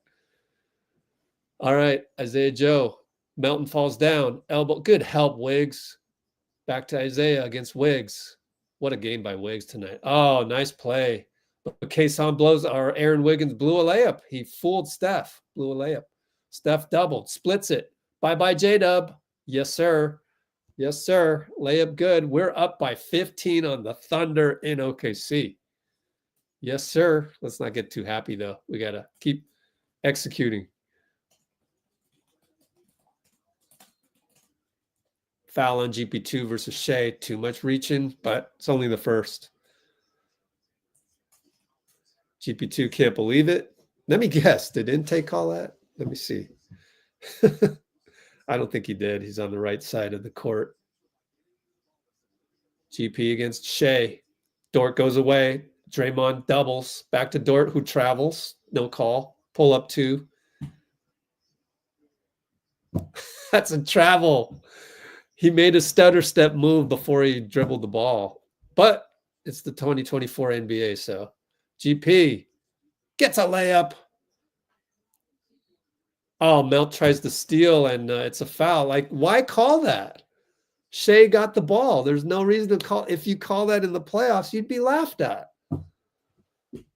Good Lord, man. These guys are. That's absolutely ticky-tack because Shai still had the ball. Like, you're also interrupting the flow of the game. This doesn't make sense. I don't know what Adam Silver wants. That's the problem. There's no identity. Shai goes in the lane, scores because they needed a bucket, and you knew that Shai was going to hunt a bucket. GP2 screen for Steph, gets the switch on to Shai. Over to Melt, over to Draymond at the nail, behind the back pass to GP.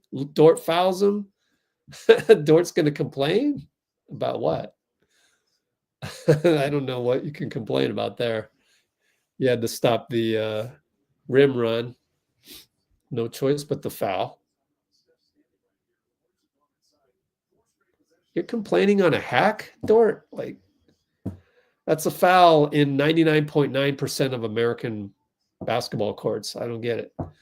GP2, like, when people do stuff that's like inconsistent with basketball as we know it, that's when I get a little, I wonder what they're thinking. Like, how can you not think the same thing? Like, and that's where Adam Silver has a problem. He doesn't even know it. It's inconsistent with the other basketball we see at all levels in America. Dort, open 3, no good. Steph pulls it down. We're up by 14, 9:05.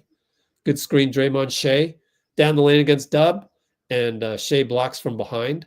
Didn't see him, but it was a good pick by Dray. And we got downhill. Our ball, baseline, 9:02 to go. Up 14.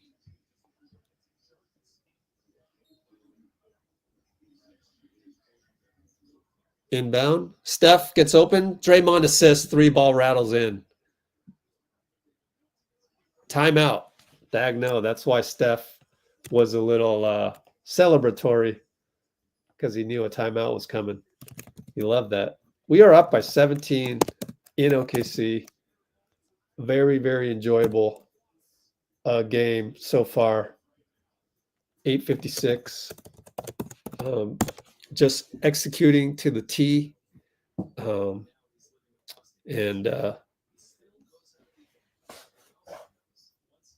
It's good to see. It's hard to maintain throughout an entire road trip, right? So, like, you got to be a little forgiving.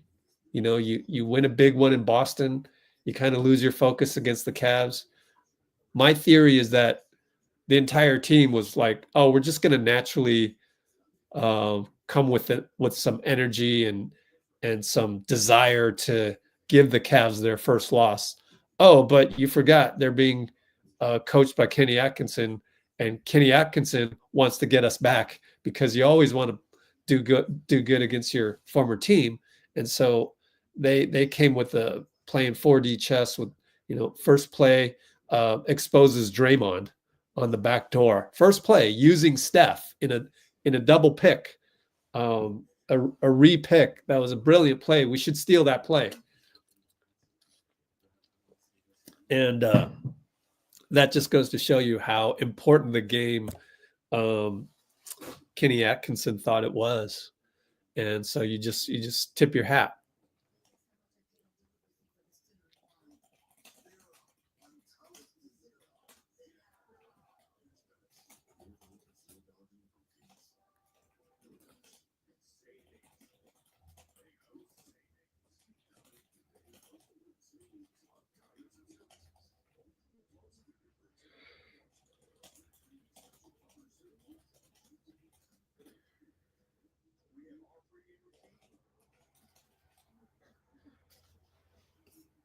And also in the locker room post game, one of the Cavs said they were really focused. And why is that? Because it's the Warriors. You wear the blue and gold. So the team wasn't prepared mentally, and that's why Steve blamed himself.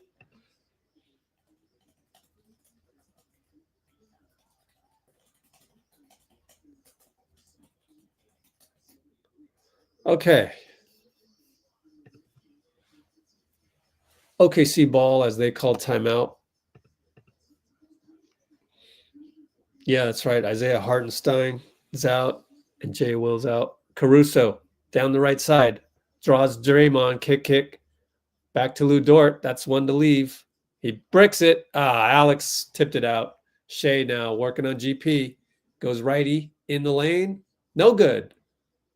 All right. Great hustle. Got a rebound. Draymond did. Over to Steph. How many boards for Dray? 5. No, 5 assists. Steph one-on-one. Shai. Nope. Draymond comes over. Sling pass Wiggs. Pull up 2. Air ball. Uh-oh. Stay focused, Wiggs. Don't let it bother you. Here comes Mitchell. Mitchell and Steph. All those interchangeable 6'5" guys. Shai left side gets a screen, attacks Steph, but Melton's there. Now it's another reach in, and it's GP2, and he knows it. GP2's fault. Couldn't help it.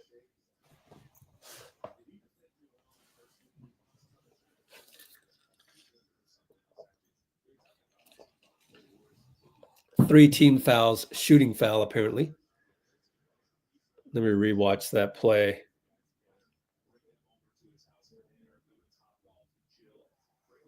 Yeah, it's all over him. Reached in. Shooting foul, yep.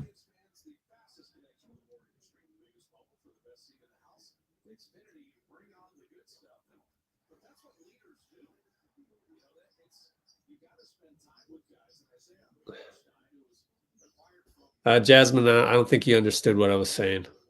We'll get to that next time out. Dray with the post up, finds Steph. Another good cut, another good play design. So Dray in the post, doing work. The post assist. Shai working on Wiggs. Good job by Wiggs. Doesn't bite. Great job, Wiggs. Mitchell gets past Melton, though. That's too bad. Wasted a great non-bite defense by Wiggs.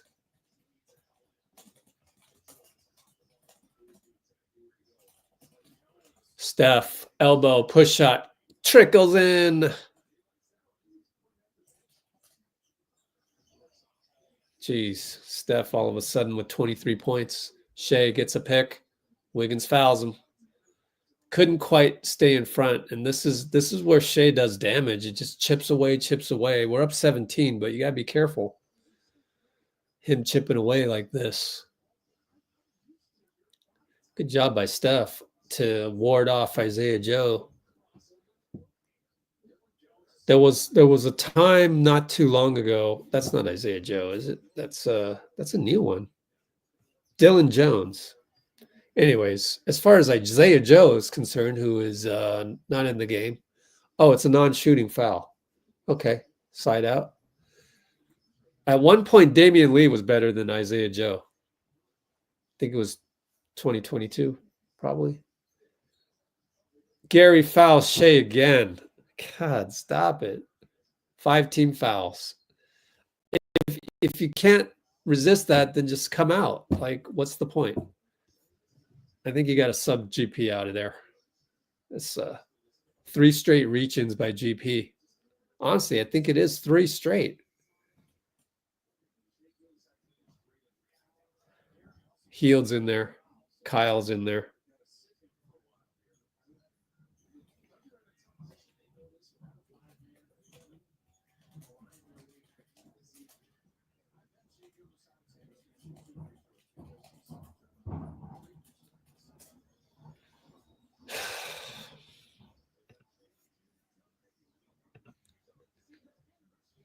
GP2 sometimes it's frustrating, the up and downness of his defense.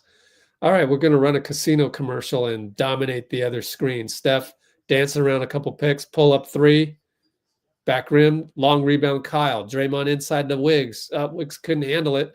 Fouled by Caruso though.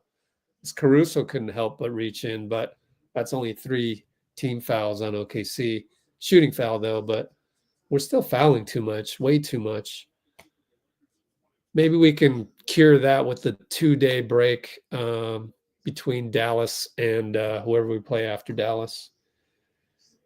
This Friday we're playing Grizzlies. Probably no Ja Morant as he's injured.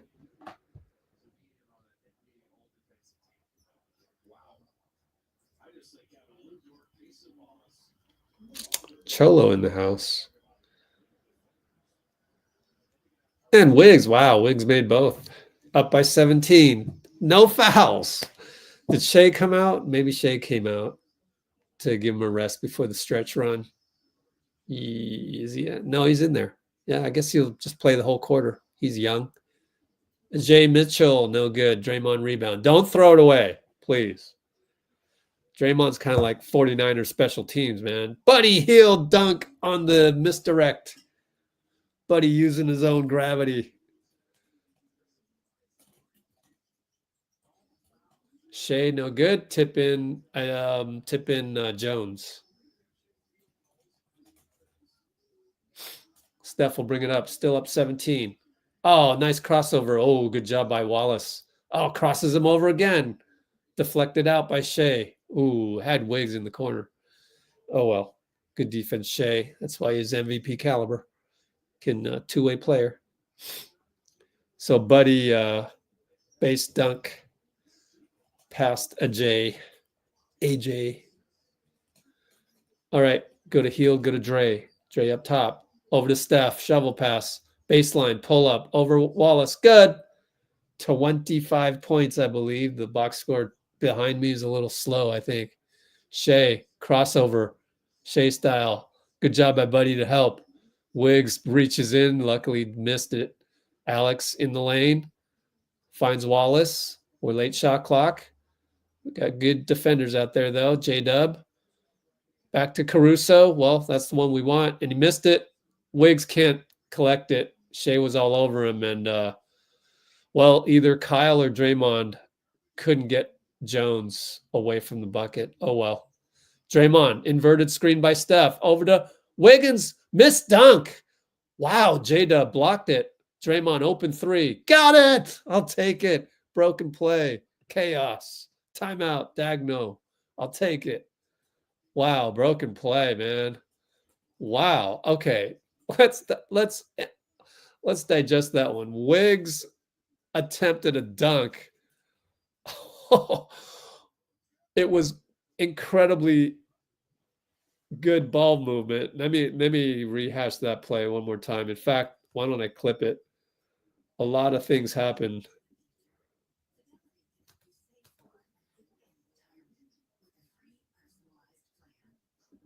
Let's go back first. But the way Steph is managing the game is just it's beautiful. Like the way he dribbles, it's so in command of the game. Like, man, we're so lucky. Yeah, the inverted screen. Yeah, coaching staff, we ran an inverted screen. Oh, I love it. I love it. Now we're out coaching them. You know what I mean? Now Dagno's going to go on the podium and say the exact same thing that Steve said on the podium 2 nights ago, right? So, you know, it's the NBA. I mean, it's just basketball. We don't need to get on our guys too hard sometimes. So let me throw that over. Let's look at that inverted screen. Let's see if I have any time here to do that.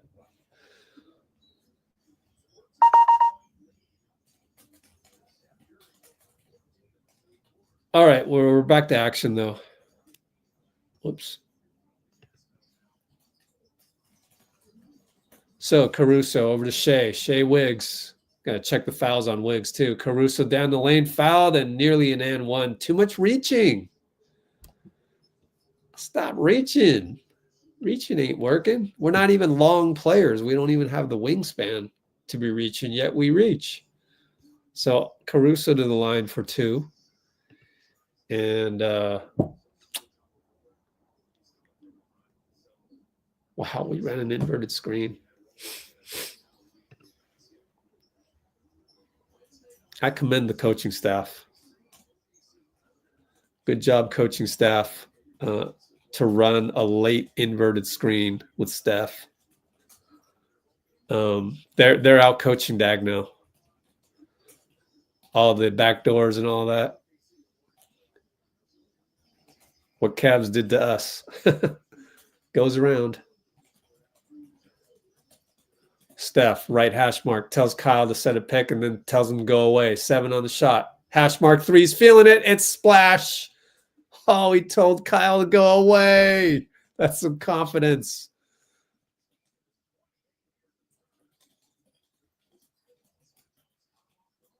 Hash mark splash. Shai, no, that's JDub, scores a layup. Kuminga's in. Steph still in there. He's going to play the whole quarter. Steph and Kason screen Kyle. They blitz him.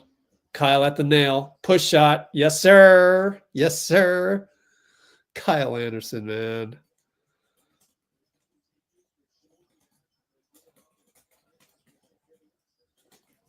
Love it. 3-ball JDub over JK. In and out. Kyle rebound. Let's go. Steph says, let me command the game right here. Pick and roll. JK, same thing. Drop. Over to heel. Extra pass Wiggs. Corner open. 3-ball. Good. Timeout, Dagno. Timeout. No, didn't call it. He just called one. Oh, we are just dissecting them. You better not blitz Steph. JDub, crazy shot. No good. Mitchell or Jones. Steph, long rebound. JK, right side. Downhill. Heel's open. Look. JK doesn't have that. And he forgets to set a pick for heel. God, JK. If I wasn't so nitpicky on JK. Heeled open from Kyle. Got it. Splash. Another timeout. Yes. But JK didn't see golly. All right, I'm going to be happy about it, though. It's growth. It's development.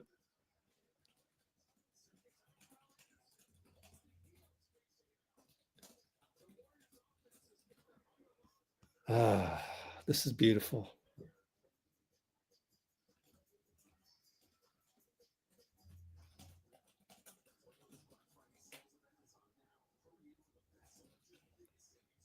When did they call timeout just now before? Let's see. OKC timeout. 4:55. Yeah.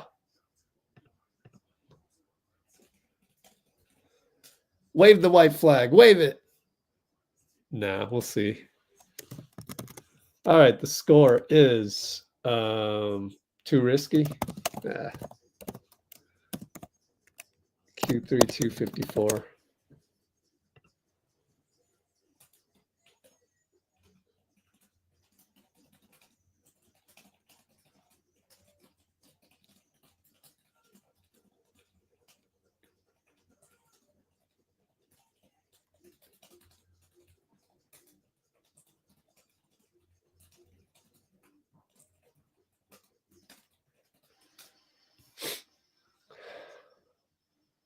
So you're basically agreeing with me. JK doesn't have that. So it's a risky play for him right now. I mean, it wouldn't be for me. Like, if I was out there, JK is way better than me. Like, you need to open your focus and see that stuff. I think JK could do it. Actually, I disagree with you. I think he can do it. He just doesn't know to do it. Doesn't have the IQ yet. So it's the IQ part. So I don't know if you agree with me on that, but I don't think it's physical. If you think it's physical, then we have a disagreement. It's mental. He needs to see it. He has that sling pass. I've seen him do it. Anyway, Steph working it around. Now he's got Jones dancing, and he loses it. Of course, Inte Huang's going to give it to them. But that's a little too much by Steph. Over dribbling, but you can see he's got the confidence, but that'll bring him back down to earth. But that's another turnover. That'll give him 3 turnovers. Brought in Dieng and Wallace. See, JK doubling there, you gotta attack double. You can't just half double. They got an offensive rebound on missed 3. And they lose the ball. Kyle picks it up, 3-on-1. Over to Hield for 3. Catch and shoot. No good. JK dunks it. Put back.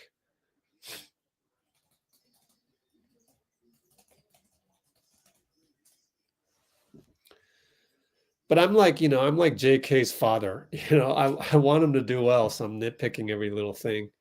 Anyways, Caruso in and out dribble, lefty, no good. BP rebound. Go BP. Don't hold it. I need BP to be a little faster than this, but oh well. Growth. He'll get there. Steph, double step back, feeling confident. He wanted to throw a haymaker. So haymaker, no good with 1:18 left. Maybe get him out of there. And he says, yeah, my bad.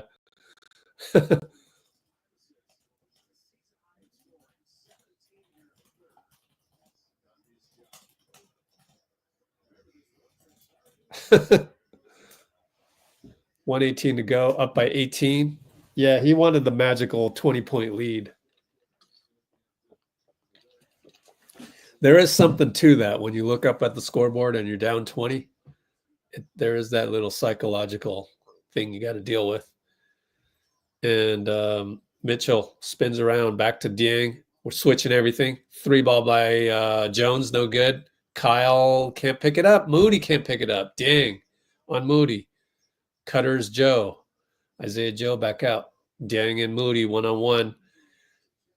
Step back 3 or sidestep 3, no good. Kuminga rebound. Bring it up. Keep it. Keep it, JK. There you go. Downhill. He's pushed. You got to go up. Go up on that. But anyways, nearly throws it away.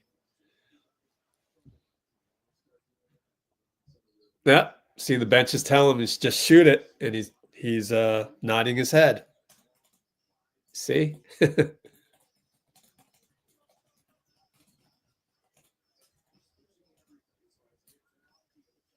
Hield attacks.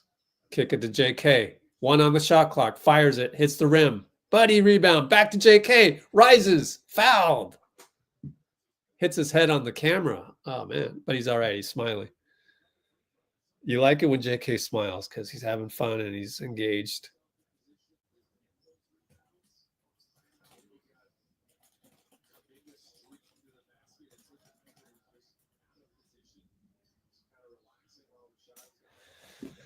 I mean, it's fun to go through the growth process with JK, but it just goes to show you. I mean, like, I would say an NBA isn't doing his job if he isn't noticing the same things I'm noticing. Like all of this stuff, this is worth a lot of money. So, like I said, I think he's worth at least as much as Franz Wagner. Now, Franz has to prove it to me in the playoffs. So if Franz leads Orlando deep in the playoffs, then probably JK shouldn't be paid as much as Franz. But up until that point, or if Franz can't do it, then they called a foul on Pajemski again. Inte. No adjustment, man. Steve's going to have a talk with BP, I guarantee you.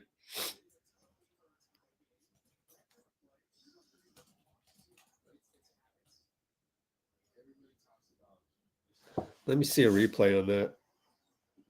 Let me look at the laptop.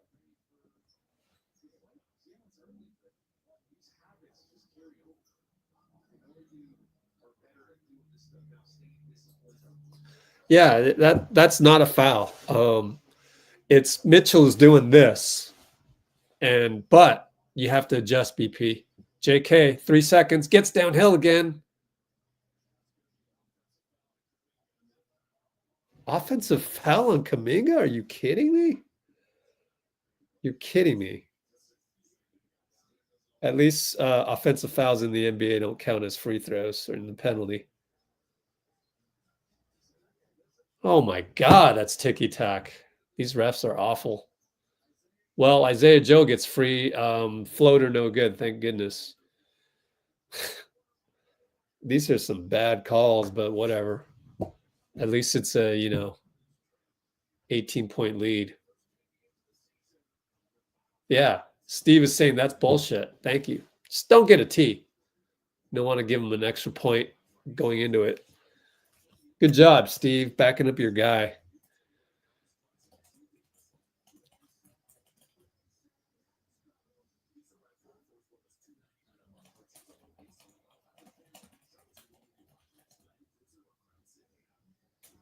Who was that? Ben Taylor, was it? I mean, Justin Van Dyne. I think it's Justin.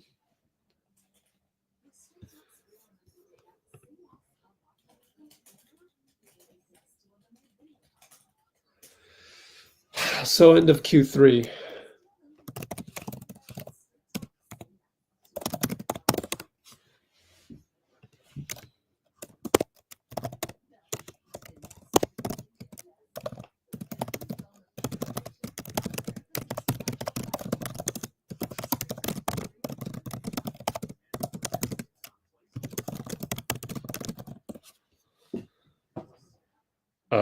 You're hoping Lindy plays. I mean, like, I really hope you mean that we've got the game decided and then Lindy's in for garbage minutes, because if you don't think that, then I need to educate you on how the game is played from all levels, even my men's amateur Asian American circuit. Like when you've got something clicking, you don't mess with that.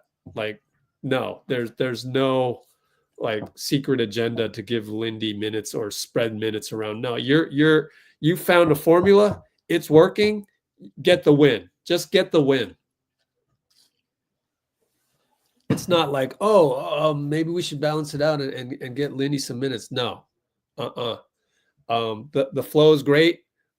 Same reasoning of Trayce Jackson-Davis. There's no need to bring Trayce in right now. Like, our rotation, it's working. Like, who we have is Andrew, Dray, Melton, Steph. GP2 won't play again. Kyle will probably close the game. Buddy probably won't, because we won't need points. We need defense to close. JK providing force, and Pajemski, we're going to go with the defensive squad probably to end it. And there's just no room for Moody. There's no room for Trayce. There's no room for Lindy. But I could be wrong. But Moody's in there right now because of the regular second unit rotation. But Lindy wasn't part of that. So JK trying to get downhill as we got a rebound. Threw the ball away. You don't go chest pass when you're 2 yards away from the guy. You got to go bounce pass. And that's a turnover. And we've got only 9 turnovers. Feels like more than that, but I guess that's not bad. BP stays in front of Mitchell. We go, oh man, and Isaiah Joe had to flop a little bit there, and foul goes on Healed. So here we go again. Another one of those silly blocking fouls. Can't let those accumulate. Jerry Stackhouse with the Apple Watch. Anyways, Ajay makes a move, kicks it to Jones. Kick it again. Wide open Joe for 3. Got it. Splash. So hopefully that's it. Hopefully we don't keep getting on our heels like this. JK gives the ball to BP. To Kyle. Looking for JK. It's a deflection. Baseline inbound coming up. JK calls out a play. Says this. What's that? Interesting. I can't wait to see what this is. 10:53 to go. Nothing much. Moody will attack. No foul? Kyle misses a putback. Point blank. He was upset that he didn't make it. Dang. JK blocks him. Jump ball called by Inte. Because the ball got blocked right back into Dieng. So good job by JK.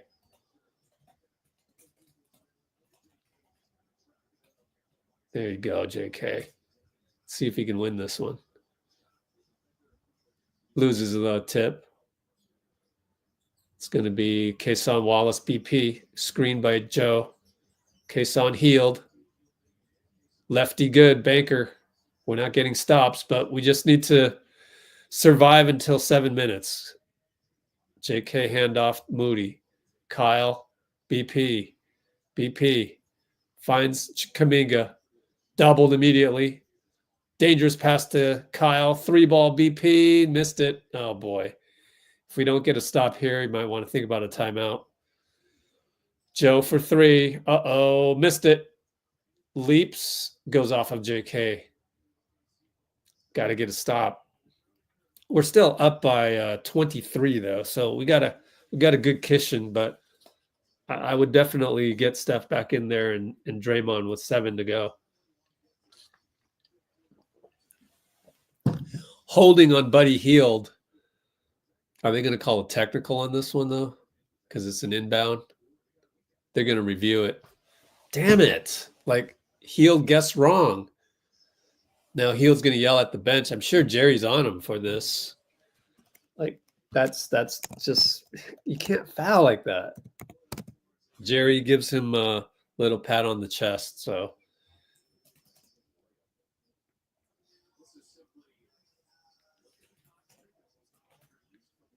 Because he's expecting the three-point shooter, Isaiah Joe, to pop out. So he ends up doing a, pass interference defensive holding, and you can't do that on an inbound. You got to adjust. Yep, he's holding them like crazy. That's going to be a technical. So this unit not doing well at all, but what was the score at the end of the quarter? It was, God, can I do math? Just add 6 points. It's a 22-point lead, so we were up 16.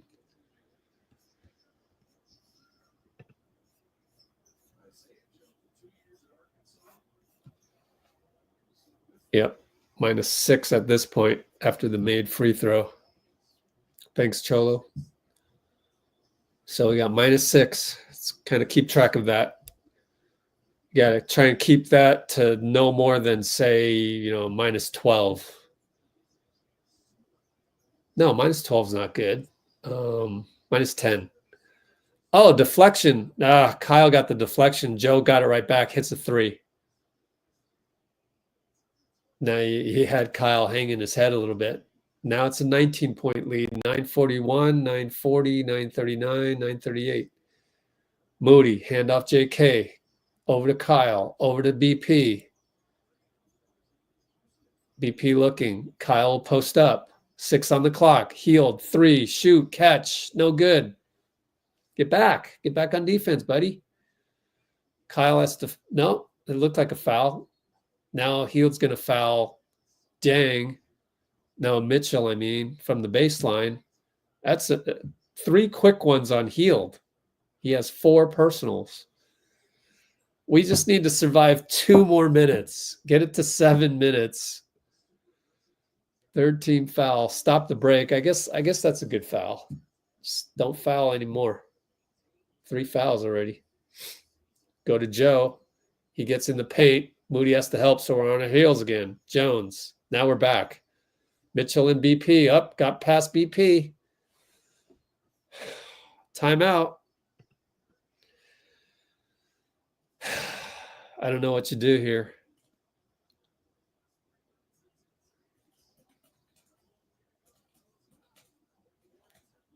And that's where BP is at a disadvantage because he doesn't have the length. So we are, let's see, 17 point. We were up by, yeah, just look at the summary. This is how bad it is. 11-0 to start the quarter. Good Lord.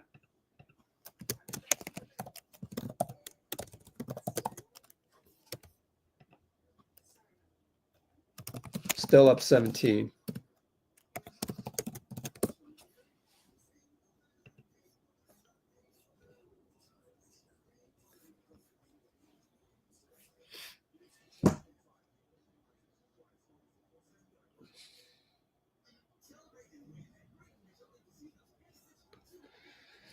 I mean, if I were coaching, I'd probably throw in a zone real quick just to see if it works. But then now it's too late. Like, he wouldn't want them to get a 3 and then feel good about themselves. Now they're down by 14. So I don't know what you do at this point. Maybe you could try GP2 for man, it'd have to be Moody, but he hasn't really done anything wrong. You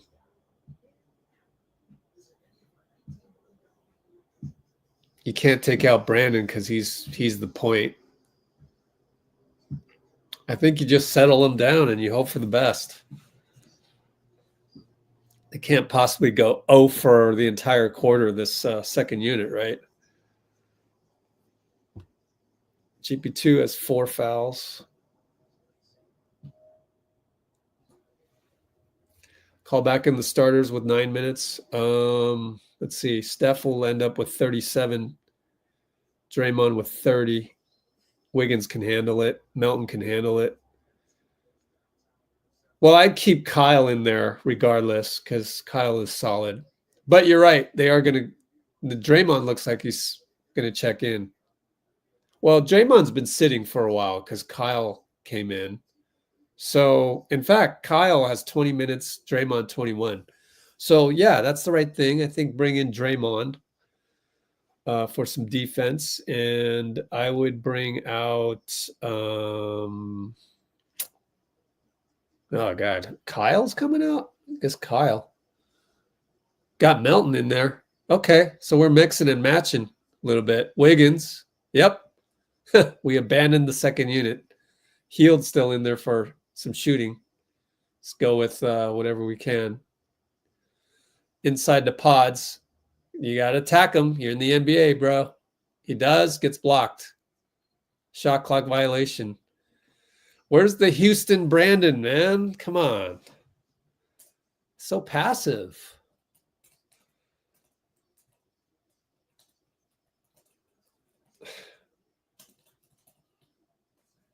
If they score here and then we don't score again, no. Well, Brandin gets a foul call. It was a cut by Jones. I didn't really get to see what happened there. Oh, here we go. Replay. Yeah, you got him on the body. Not really a good game for Brandin. We need the Houston version. Bring in Steph. Probably bring in Steph. He bricked the free throw. 8:34 to go. I'd bring in Steph. Yep. No, he'll end up with 36 minutes played and a half, so 37. Wow, man, that was bad. But it balances out, doesn't it? If we can just get the second unit and the first unit to play full 48, that'd be nice. And yet we're still up by 17. All right, missed it. It was kind of a long rebound, and Melton pulled it down. So Steph will bring it up. When do they bring in Shai? Oh, Shai's in. Dray up top. They hold Buddy. Steph pops out. JDub. Steph tries to split. Goes to Melton. 3-ball. Good, man, Melton. He's turning into yet another weapon from distance. What a splash, man. And Shai gets blocked by Melt, but Dort got the rebound over to JDub. Dort might have traveled too. JDub gets a dunk way past Draymond. Draymond wanted a foul. Well, I don't know. It's a dunk. Up by 18. Steph brings it up. Screen Melton. Roll Melton. Layup Melton. Too hard. 3 guys got to the ball. Now it's 5-on-4. Joe over to JDub. Over to Dort for 3. He's not shy. Splash. How many timeouts? 3 timeouts. So you got to burn another timeout before the 3-minute mark. That's for sure. But it might be too far from 3-minute mark to do it right now. Melton. Handoff Wiggs. Attacks. Euro step. Foul by Shai. Let's check the fouls on Shai. 0 fouls. So that's his first. Jalen Williams, 2 fouls. Wonder if they bring in Caruso. Probably not, as they're down by 17. But good attack by Wiggs. It's been one of the better players tonight. One of the more reliable ones.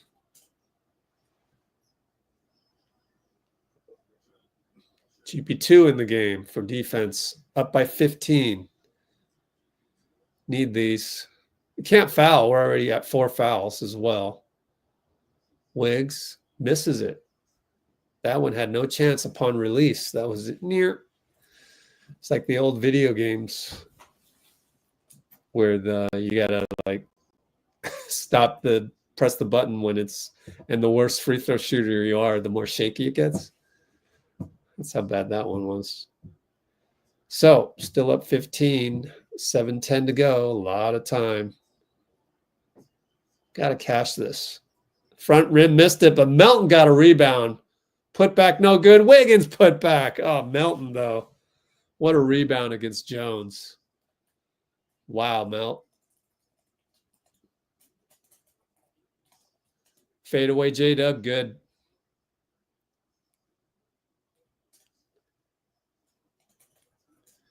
Melton brings it up to Draymond.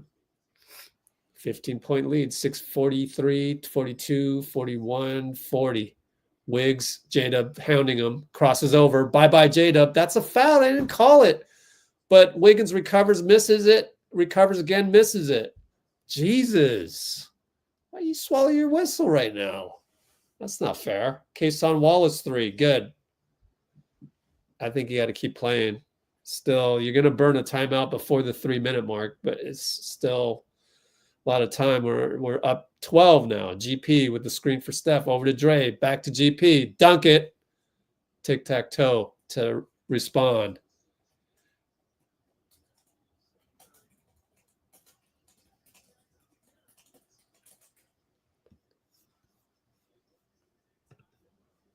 Needed that one like there was no tomorrow.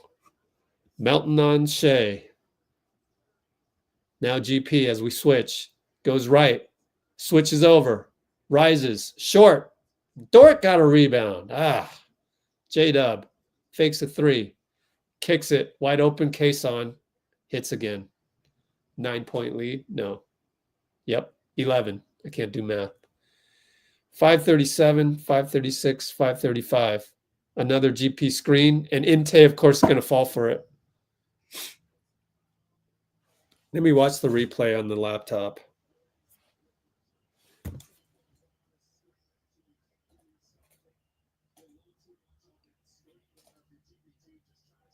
Let me see. I don't know. 5 fouls on GP, by the way. Shai left side. Thankfully, they didn't blow the whistle again. Shai will post up. Draymond doubles. Fade away. Got it. Up 9. This is just Slow death. Timeout, Steve.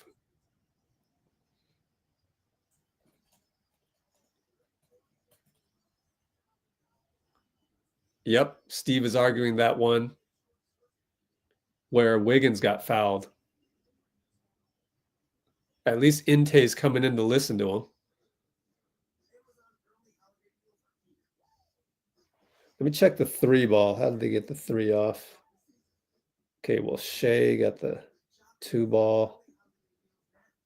Before that, Shai missed it. So Dort got free on that one. Check and see how he got free. Let's go ahead and record this.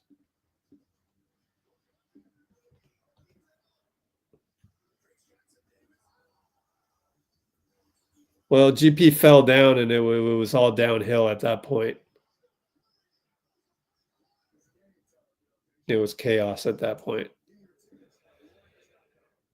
I mean, if there was somebody to blame for that one, I'd probably say Draymond, but like it was just, you got bodies flying. At GP2 is falling down. It's hard to really read that if you're trying to play defense and it's suddenly it's scramble mode. But the one that they missed on when Wiggins attacked, that one's not fair at all. Where's the one where Wiggins missed a couple right here? So 6:38 markers. So Wiggins attacks, gets pushed by Kason Wallace, no call.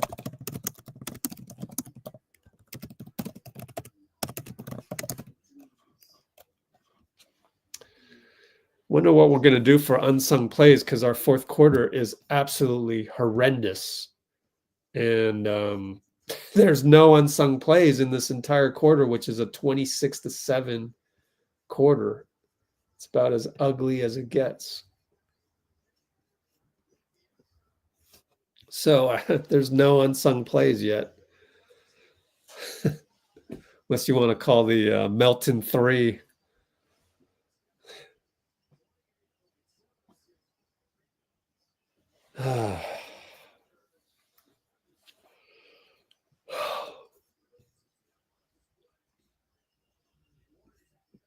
Oops, I'm on the wrong. I had a feeling when I went back that it would screw up.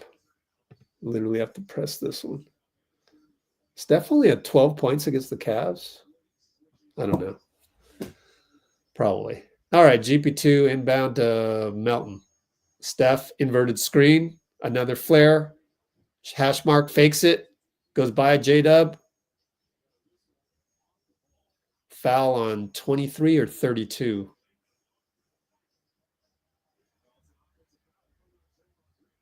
Foul on Draymond. Wow. I got to watch that one. Oh my God, Inte. What the hell is that? Oh my God. This guy is he just went from worse to awful. This is the worst ref in the NBA. Unbelievable. What was that? JDub basketball god said, let me even that up. Layup no good. Melton rebound. Now it's a foul on Dort. Inte tries, just call a foul on Dort. It's not a foul. Inte calls, is it a foul or not? I mean, you blew the whistle, it has to be a foul. You can't blow the whistle to say, oh, let me stop.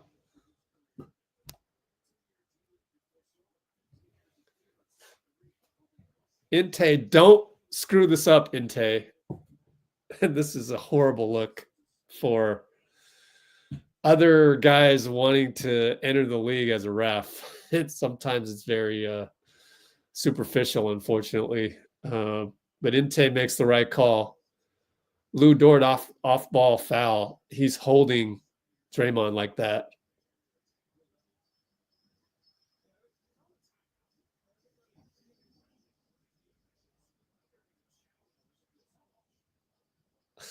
Dagno's going to challenge. F you, Dagno. I guess it's a good challenge. I don't know. Come on. You're going to challenge? I hope that comes back to bite you. Challenge by Dagnall. Wow. Do we win the challenge, Paul?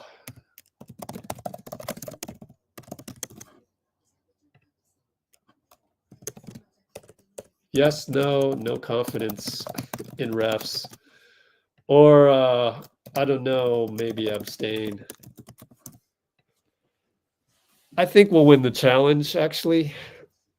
But I understand if you have no confidence in these Adam Silver-led referee crews. It's just Adam Silver has no connection with American basketball. Like grassroots to AAU, he has no connection. Even college, he just doesn't watch any of that basketball. He's never been in a gym. So how can he have a referee crew that knows what to do? You can't. It's like me asking Bob Iger of Disney to come up with the ref crew. He doesn't know how. He's a network guy. He does billion-dollar deals with networks. That has nothing to do with the actual game being played. So that's the good and bad of Adam Silver.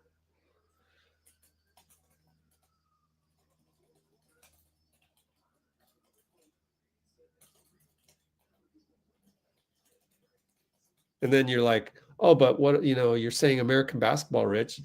It's the NBA is freaking in America. I'm sorry, we're not FIBA. Okay. Get more guys that have refed in America to run your American league. And besides, American/Canadian, North American, right? Look at the, we are like 99% Americans and Canadians on the floor right now.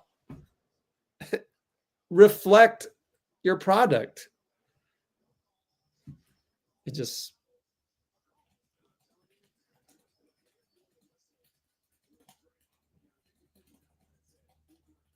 and they're taking extra long on this.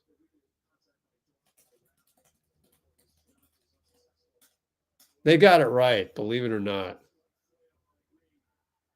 Flail?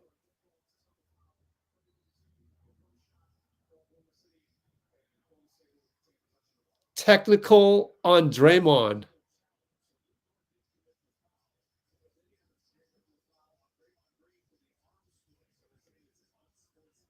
Oh my God. I told you the refs would screw it up. That's officially a screw up by the refs. Like, it's because of Adam Silver. He doesn't get it. Like, oh my God. The arm flail happens at every level in American basketball. Shai makes the free throw. Unbelievable.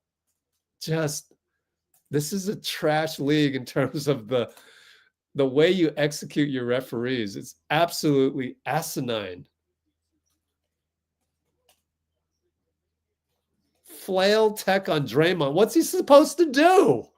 The guy. How about a tech on Lou Dort for holding the arm? Unbelievable. And now Melton throws the ball right to Caruso. Caruso gets a dunk. We're up by 6. We're really going to throw this game? Wow.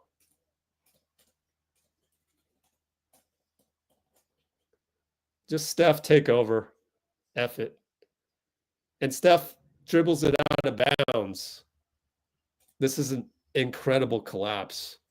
You play so well and then you play so bad.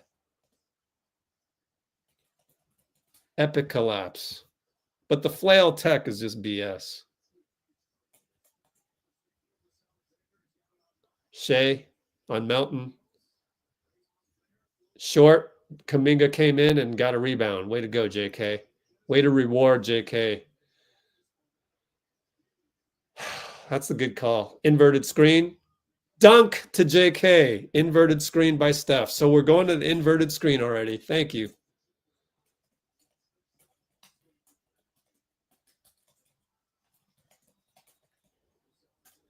Shai against Melt. Right side, pull up. No good. Get the rebound. Wiggins got a rebound. Caruso knocked it out. Great rebound by Wiggs.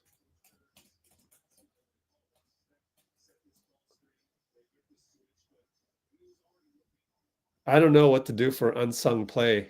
I'm going to give Wiggins a rebounding unsung play right there with 337, 336, 335.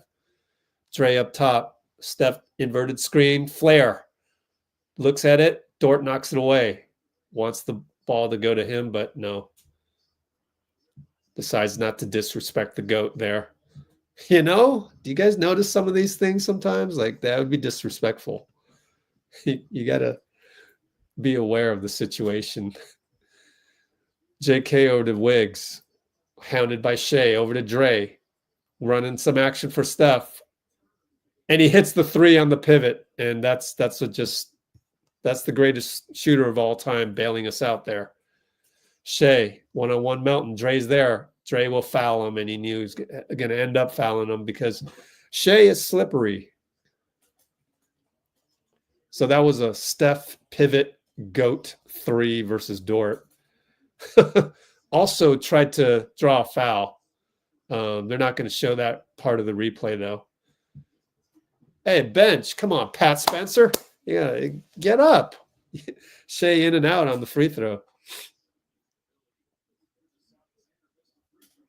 I don't think that was a foul on Dort, but that's just going off of what I remember in real time from the play.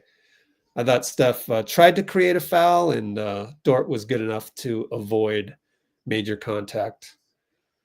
All right, Draymond brings it up, 310, 309, 308. We're up by 10. So he missed one of those. Steph fakes the inverted screen, goes out. That's a foul. They better be holding on whoever Dray was trying to screen. And they finally called one. So Dort foul, 3 team fouls only. So that was another inverted screen.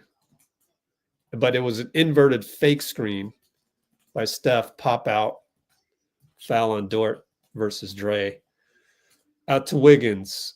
Dort hounding Steph, but Steph pops out. Hash mark, pull up, over Dort, short. Melton tracks it. Yes, Melt. Steph says, my bad. Alex pinches Steph. Wiggins late on the pass, got lucky, got it back, push shot, no good. It was kind of like he knew that was a bad pass. Like, you got to let that go and just Kobe Bryant will that ball in. Inside, Steph with the block. That's not a jump ball, but he missed the layup. We got lucky. Man, the refs missed another one.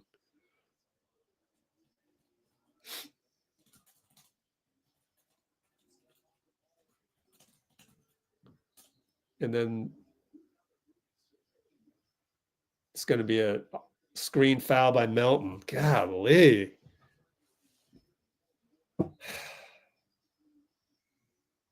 Let me see.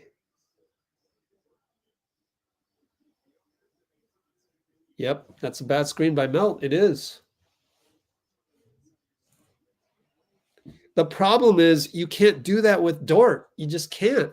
Dort is too good of a defender. He's going to flop. Shai left side. Pulls up. No good. Too hard. Draymond can't get it. Dray, old man. It's an and one on JK. God, Dray. He's mad at himself. I don't want to compound it, but golly, old man. Come on.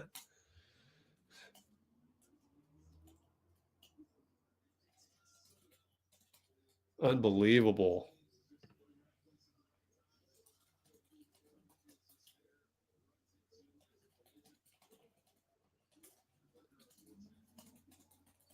Hits it. We're up by 7. Feels worse than that. How are we going to pull this out, man? This is just a downhill slide. No inverted screen this time. Steph just brings it up. Melton with the screen. Gets the switch. Steph and Joe. That's what we want. He loses the ball. Gets it back. 8 seconds. They show, and then they go away. JK back to Steph. 3 ball. Too hard. JK tip. Nope. Goes to Joe. Get back in the picture, Steph. He's not in the picture. He's back. Okay. Joe out to Shai.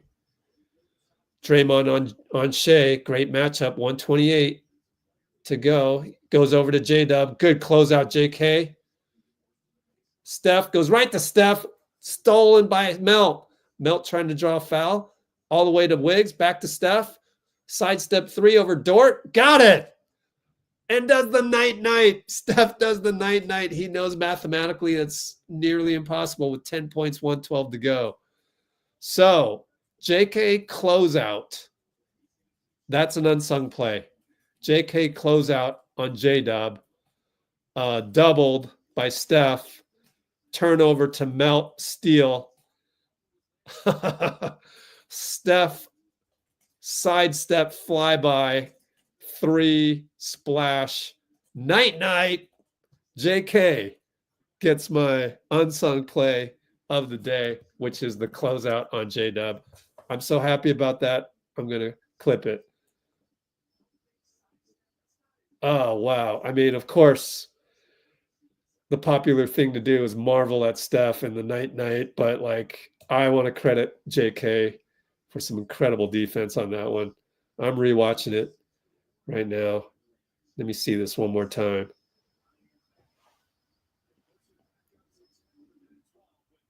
That's just excellent read by JK. Wow, JK's growing before our eyes.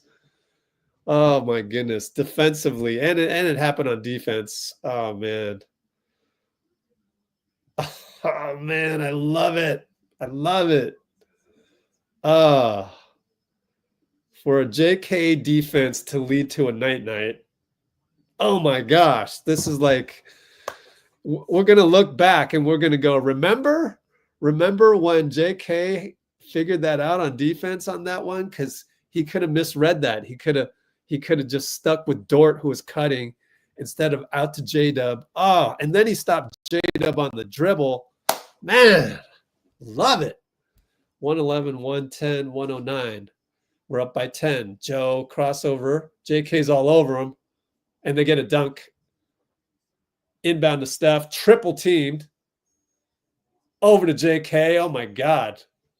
Nerve-wracking. They foul. They foul JK. They want to foul JK. Steph had to tell him where to go to receive the pass on that one. That was nuts. Steph actually got tripled on the inbound. Man, that was nerve-wracking. But we got out of it, and it's a side out. Back to Steph. Over to Dray. Back to Steph. Fouled that time. No choice. Kason had to do that.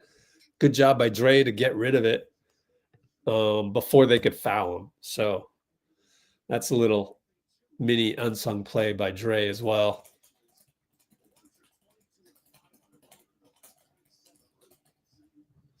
So Steph hopefully can close this. Up by 8 at the line, 52.8. Haven't read any comments in a long time. Two nail biting of a game. Hits the first.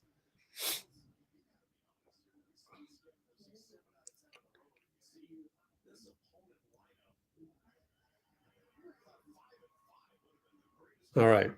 Steph at the line. Mouth guard out. Hits it. We're up by 10, 50 seconds. Mitchell scores on Wiggs. At least we're not giving up threes. And Steph inbound. Dieng crossover. 3 guys in the front court. He goes touchdown pass. Melt fouled. Whew. And Melt had JK for a dunk, but just couldn't get it to him. And they're talking about it right now. Should have just done a volleyball set right there. But 39.6, damn near impossible to get 8 points, even if he misses both in 39 seconds. Like, you could hand them the ball, and it'd be tough to hit 3 threes in a row within 39 seconds with some token pressure involved. Melt hits both, and we're up 10. It's pretty much impossible mathematically. Mitchell blocked by Wiggs. Foul on Dieng. Oh, nice. Wiggs. Wiggs says, nah.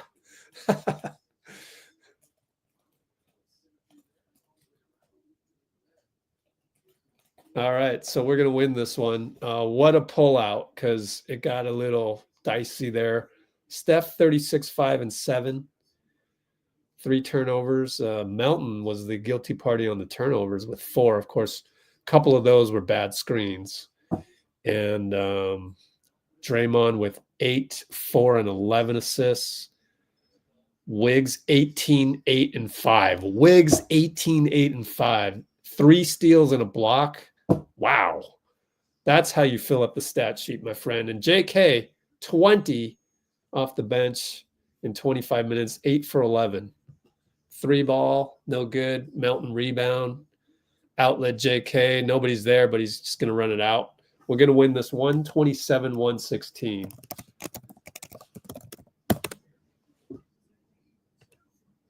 Yeah.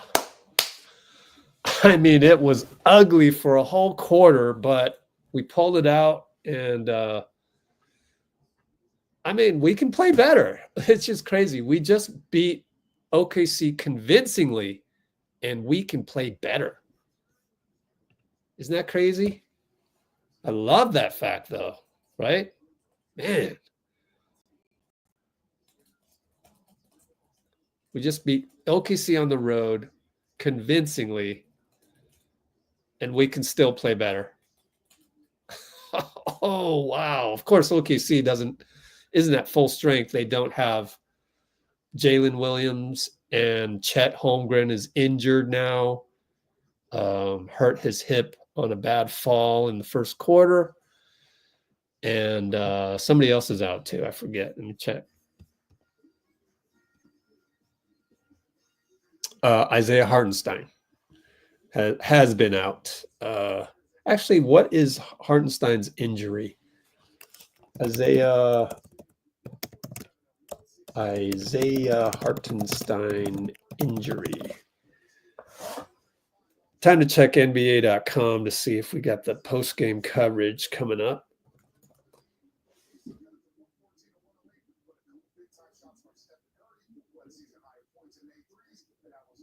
Yes, Warriors post-game press conference coming right up. Hartenstein out 5 to 6 weeks after injury, hand, I guess. Is Dean Chambers coming on board or not? I hope he is, because I got to use the restroom. Didn't use the restroom at all. Dean, need you. Log on now. I'm not going to make it. So let me do restroom break. Restroom break. Be right back. But I'll leave it on Discord. So let's go to Discord and check the feeds. We'll go to this. GSW feed. Let's go all the way down. And there you go. You'll get some more tweets, I'm sure, coming in. Be right back. Let me put the restroom break. Be right back here.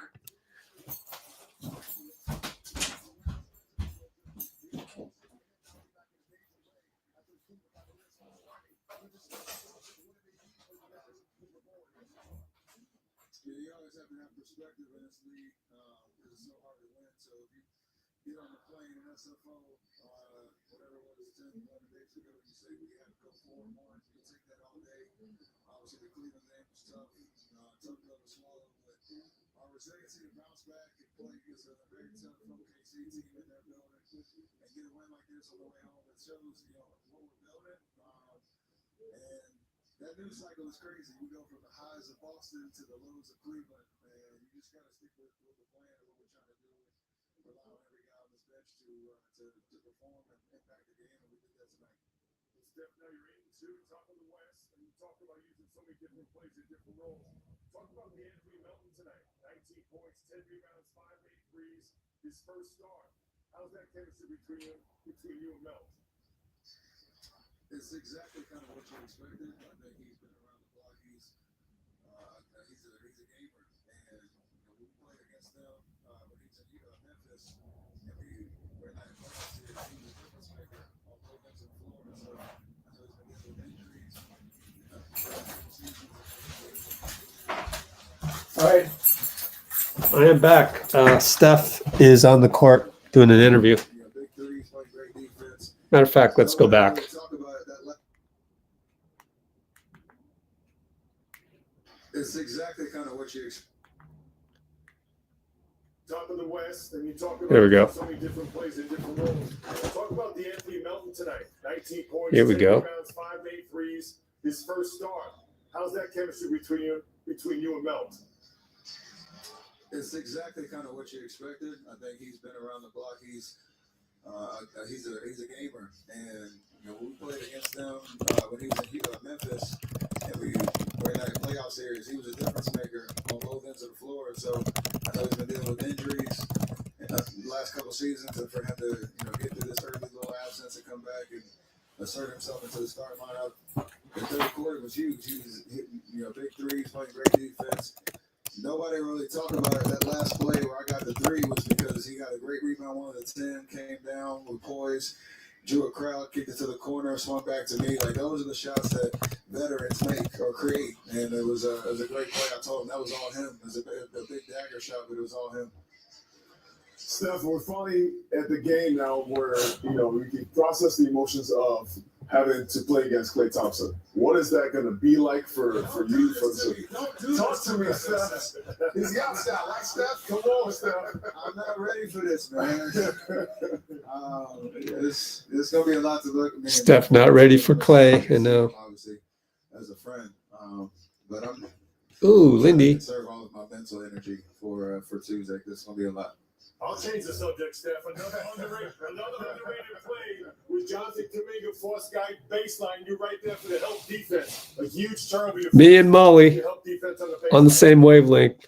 Yeah, it's tough because a team like OKC, and obviously when Chet went out, they played 5 guards most of the game. Nikki. Those rotations are difficult, but you have to trust that if J.K. runs a guy off the line and forces a baseline, that he's going to. What's up, Saber? It was me in that position, and I got to trust whoever's behind me to cover my butt. And I don't know who got the steal. I can't remember who it was, but Melton. we all three were working together. So that's the trust that we're trying to build. And yeah, Melton was great. Apply pressure on the perimeter. You got to have. Hey, Joe DeMeyer. Cool. I used to know a Joe Meyer. It's interesting when the guard's down there. Is that you?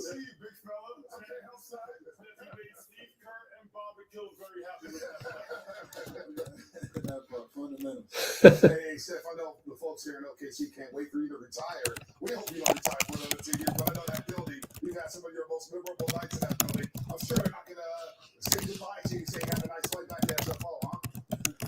I think this is our only trip here this year, so yeah, familiar sights. I like it. The one thing is cool over the course of however many years. There's only a couple of years where OKC and us weren't very relevant in the Western Conference, but for the most part, it's always been a grind and a battle here. And so you look forward to it. There's great energy. The fans are great. Their team is great, and it's obviously great to get a win. Good job, Steph. All right, Steph, man. Safe travels back. Get your emotions in order, man. Tuesday's going to be a wild night at Chase Center. I'm mad at Festus, man. Okay, let's hit the like button. How's hitting the like button? We're like not even half of the concurrents have hit the like button. Man, that sucks.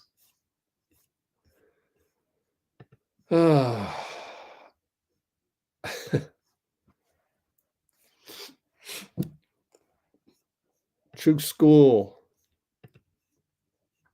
in the house. One of these days I'll get the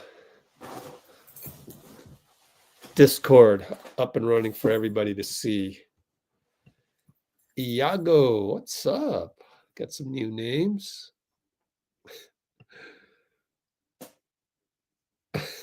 I know. I think me and Bruce are really competitive at the same time. Just as Klay is competitive, we're competitive back. I want to shut down Klay. I'm sorry. We're shutting him down. That's what I want. But that's just the competitive side of me. I bleed blue and gold. So I'm always going to say that. So you go to the other team. You go to the ops, Klay. Sorry. But yeah, ready to see Klay cry. But once that ball gets tipped, you are the enemy. You are the enemy, and we will do what we can to make you go in a slump.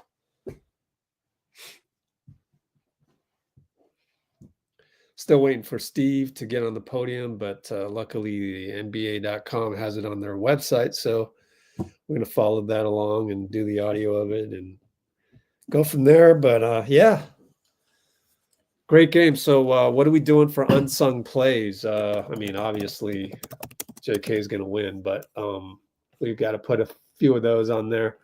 I'm going to go JK close out on JDub.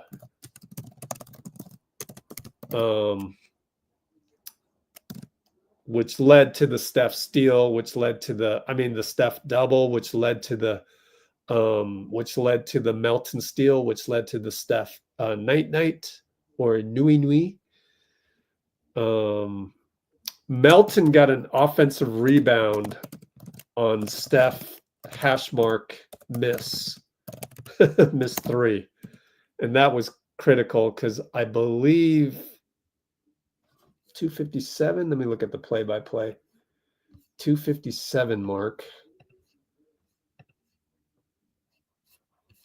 Did we score on that one? If we score, that's definitely an unsung. No, but Steph got a block on the other way against Kason, and they missed a couple layups. So that really burned a lot of time. And then Melton did the bad screen after that. Wiggins got a defensive rebound at 3:47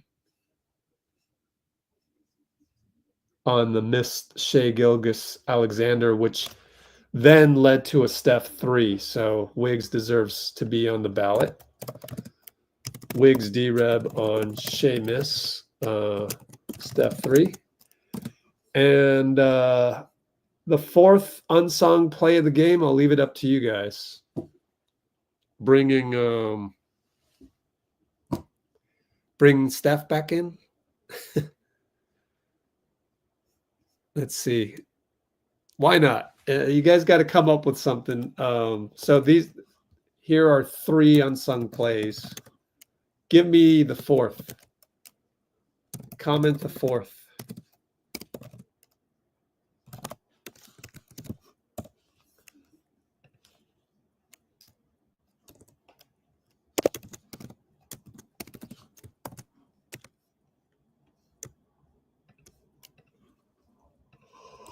See if you got anything for me. Oh.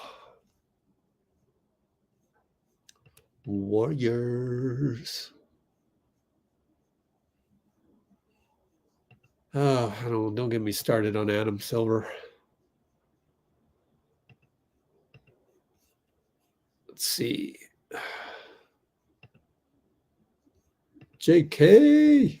Yeah, let's screenshot that and send it to JK's people, huh? Yeah, let's do that. One, two, three.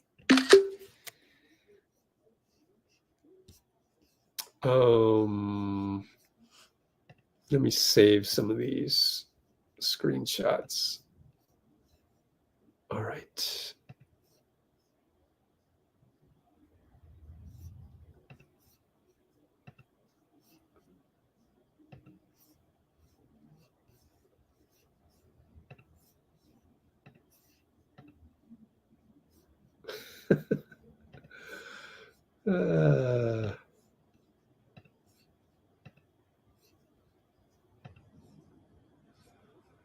Okay.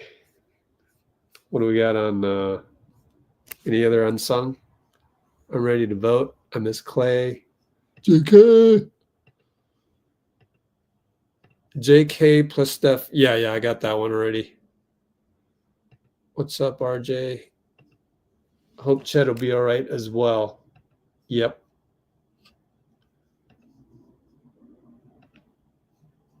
All right, then we'll just say bringing Steph back in with 8.5 to go. Vote for unsung play of the game. One is JK closeout, JDub, double Steph, turnover by JDub. Double by Steph. Nope. Steph double. Steph help. But it was caused by JK not biting on reading the play correctly. Next one we got Melt oreb on Steph #3.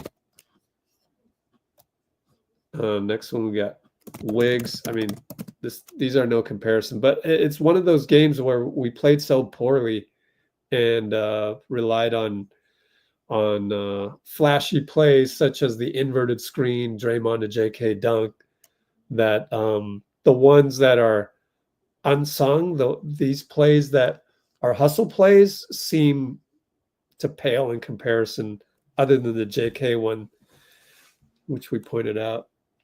Wiggs defensive rebound on Shai miss led to Steph 3. And finally, Kerr brings back Steph with 8:30 to go. I think it was 8:30, 8 minutes. Let's see. Look at the play-by-play to get this correct as I put on my journalist hat. Steve's at the podium, so you guys vote as we do this. Sub in. Steph, yeah, 8:30 mark. I got it right. Let's do this. Steve, post-game audio now on.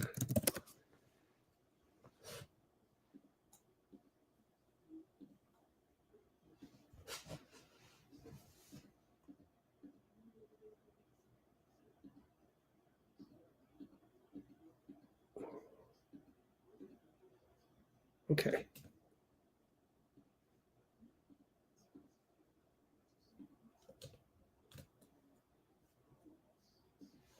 No, Klay Thompson's coming back. Just what he... Oops.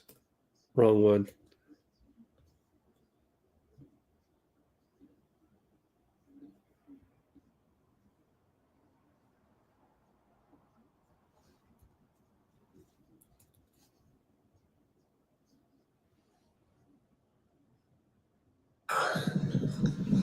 First of all, just thoughts go out to Chet Holmgren. We're all hoping he's okay. He's an incredible young player, and you hate to see anybody go down. And it looked serious. I don't know what the outlook is, but we're all thinking about him. Just because of that extra time turned into Yeah. a small game, was this an example of the adaptability and depth of this team? Yeah, I think so. I mean, we feel like we have a very versatile roster and that we can play a lot of different ways. And that changed everything. You know, as soon as he went out, and obviously they're without Hardenstein as well. So it turned into a small game. That's why Loon didn't play. That's why we leaned into our small lineups, and our guys did a great job. How impactful has Gary been this season, just in general? Yeah, Gary's, one of our highest plus minus guys every year.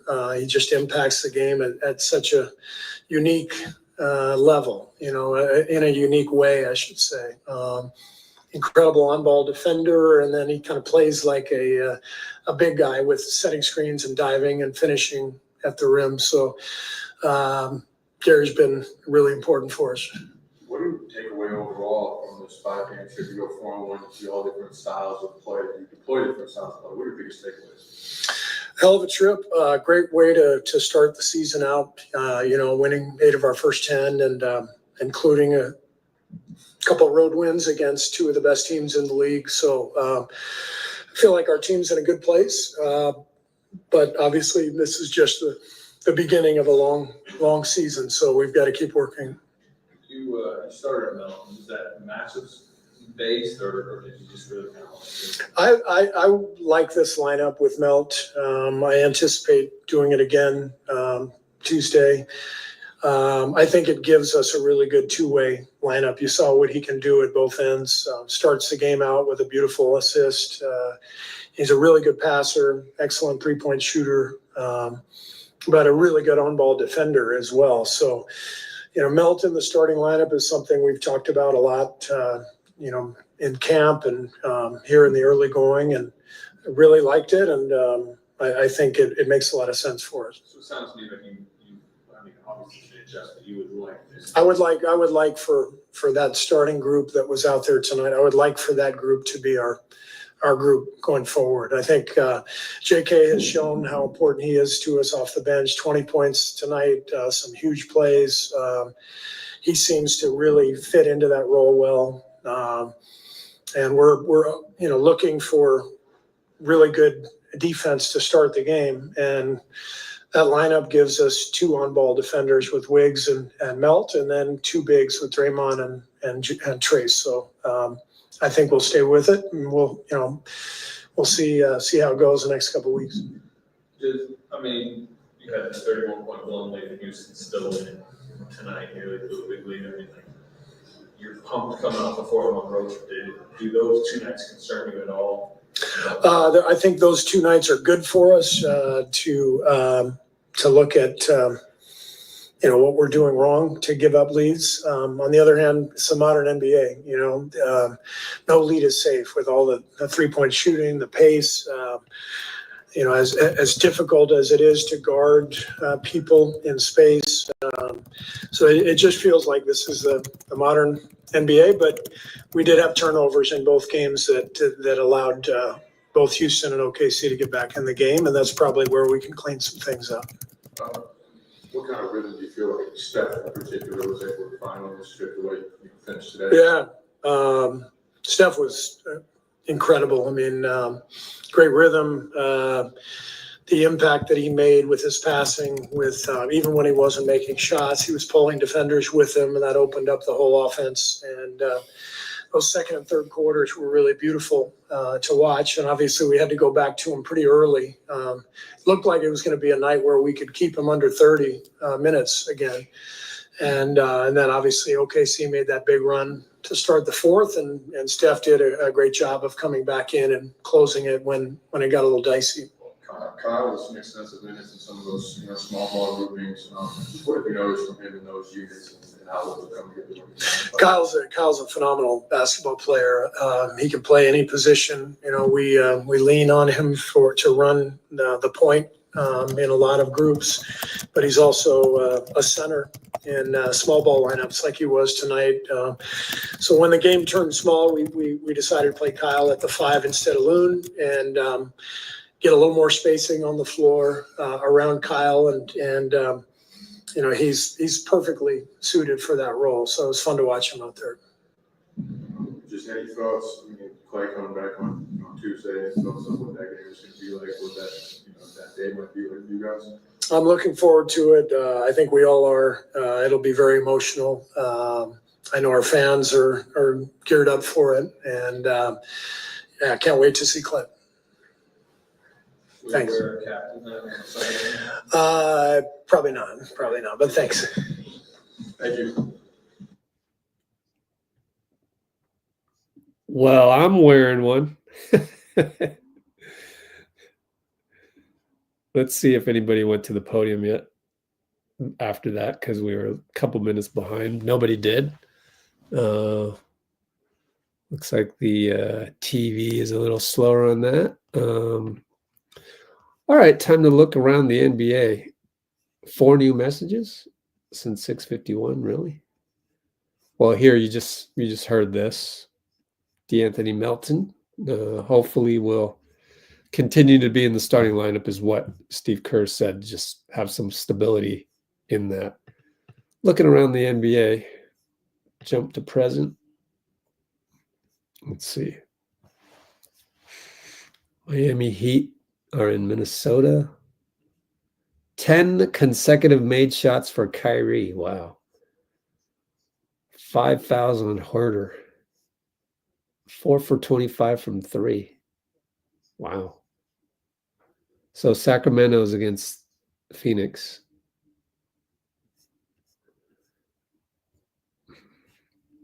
What's this? Houston Texans. Wow. 23-7 over the Detroit at halftime. What?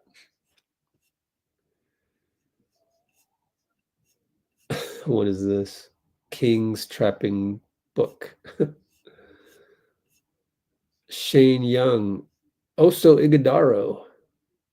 Showing great decision making. Yep. He's on the Suns. He was one of our draft picks to look out for. Here's a little highlight that we can play.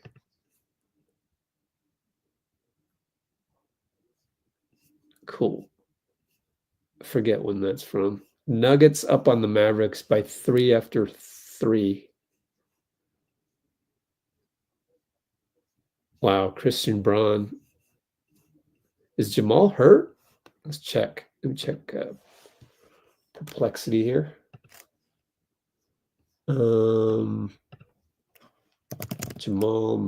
Actually, we can just check the NBA injury report.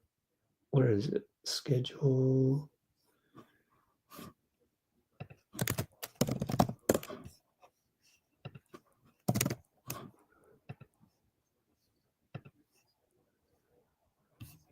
Okay, let me look at the Denver injury report.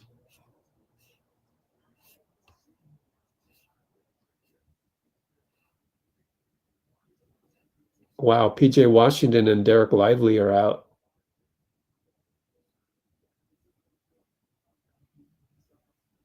Dante Exum is getting surgery on his right wrist. Wow. Moving on. Gigi Jackson is out for Memphis as well. Desmond Bain is out. Marcus Smart doubtful. Vince Williams out. Wow. Memphis going through some injuries. All right, where is Denver? I don't see Denver anywhere. Denver Nuggets. Nope. Murray's good to go. He just isn't playing well. He isn't playing well. Less than 14 points probably, if he's going to tweet out that. I used to do all these tweets. Doesn't get you anywhere, in my opinion. Rather do these live streams.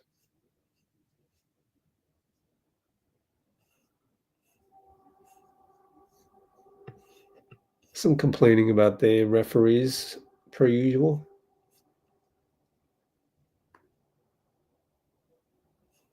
Well, Chris Finch,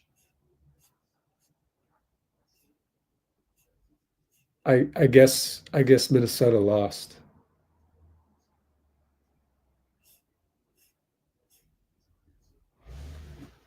Let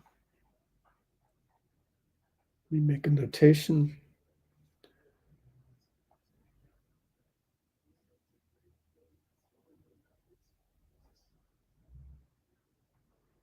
Oh, I haven't updated. I got to make some updates on the Discord.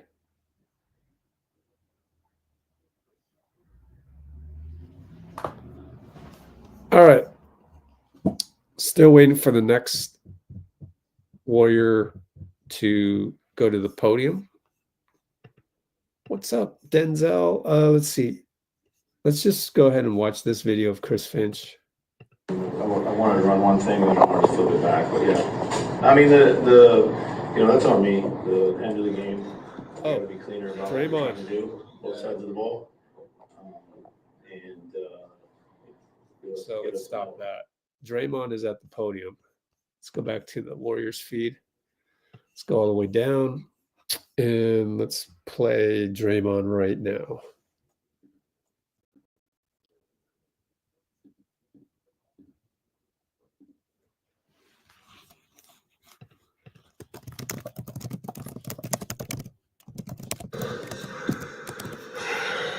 You guys, after Chet went down, really too small. Was this an example you about the adaptability that you all talked about, the game shifts, and that's just. Yeah, definitely. Oftentimes when you're talking about depth, you're talking about how deep you can go, and obviously, just the short amount of guys you can play. But the main reason depth is important because you if you remember last year, Steph and Steve talking about the lineups and just kind of running out of options of lineups that we can go to. And this year is total opposite. You know, if we need to go small, we can go small. We need to put a shooting lineup out there. We can put a shooting lineup. We need to put a defensive lineup. We can put a defensive lineup. We need to put a big lineup. We can put a big lineup. You know, and so definitely makes a difference in a night like tonight where, you know, they play 5 guards all night pretty much. It's good we're able to have that adaptability. What did you not just do that first in general? What do you like about his game? He gives us another ball handler. Obviously, the spacing that he provides. And then, you know, defensively taking on that challenge of guarding Shai, being the primary defender on Shai. You know, and that's a tall task. You know, he's one of the better scorers in our league. And, you know, say you held him 24 points. You know, that's good work. Go for a road trip like this, and it started where you guys kind of blew lead, you held on, ends you blew lead, you held on. What do you learn about this? What kind of group like this still forming together, come together on a road trip? You just learn a lot about yourself in the face of adversity. You know, both road games, obviously, crowd get into it. You know, young teams with crazy energy and, you know, just withstand their punch. You know, they're a proud team. You know, that's why they are 8-2 now. This organization is known for their competitiveness, for their drive, and they were never going to quit. And they put a group out there that found the energy, and, you know, they were able to give their starters a chance. So, you know, you just got to give a lot of credit to the organization as a whole, and just having guys that would never quit. For you guys, though, you guys forming an identity? For sure. We know, you know, we've known since the start of camp what we wanted that identity to be, and we're working towards it. You know, at times you get away from it, you know, but the most important thing is you find a way to get back to it. And I think we did a good job of that tonight. What jumps out about the way Kyle centers small ball and how do you feel playing in small groupings with you guys? I love playing with Kyle. When he's on the floor, he brings a lot of what I bring. You know, and so just having that guy who is communicating, you know, on the back line. I was telling Loon on the bench, like, when I'm in the game with Kyle, it feels like I'm in the game with Loon. You know, I can take more chances, can be more aggressive in certain spots because you know he's going to be there to cover. And then, you know, he adds another ball handler, another playmaker. So, you know, I've always said how much I hated playing against him. It's been great to have him as a new addition. Klay game this Tuesday. We have a very important in-season tournament game on Tuesday. We bombed it last year, and I'm looking forward to having a better turnout in it this year.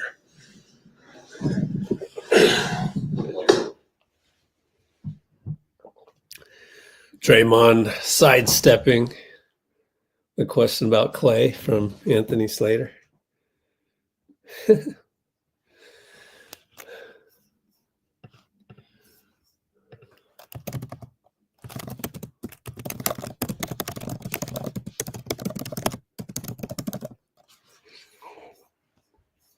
Let's check Discord here.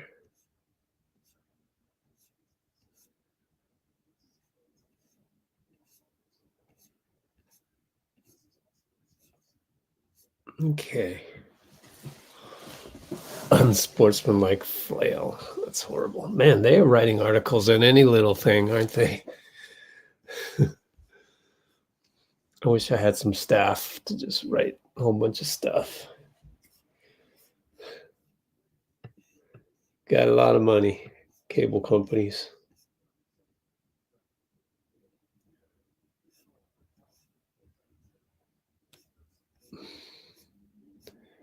Well, as we wait for the next one, let's check the NBA feed. Booker steal on DeRozan, finds Plumlee. Booker tucking at shorts. Seems tired, played 34 minutes. They have KD is injured, by the way, which right here. Go down here. It's one of the NBA. So here's Ja Morant, which came out yesterday. And breaking news from Shams. Durant is out at least 2 weeks. Let's go back to this Raptors Lakers.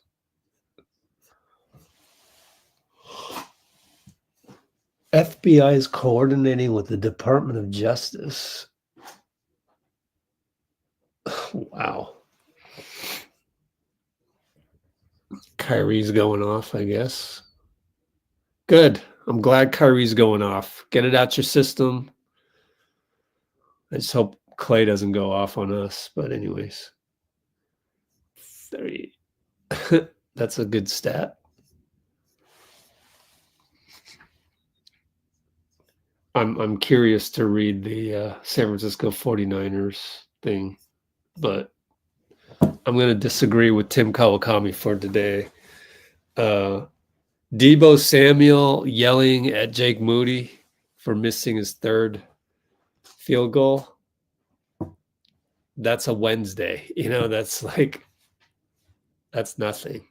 Absolutely nothing. 4-1 on a great, tough road trip. We'll take it all day. Started developing identity around here, and I like it. Oh, yeah, good point.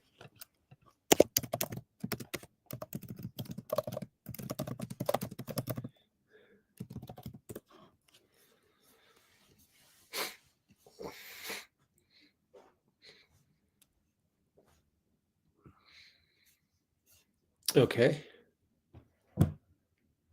Mavs can't lose this all-time classic Kyrie game, which probably means it's hanging in the balance. So let's take a look at the box score over there.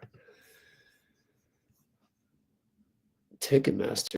Why did that pop up? Let's look at these. We can just go to games.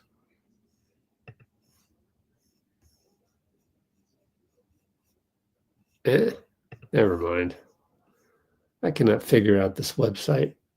Oh, there it is. Dallas, Denver. Ooh, Denver's up by 5 in Denver. Dallas on the road, doing a road trip. They got us next.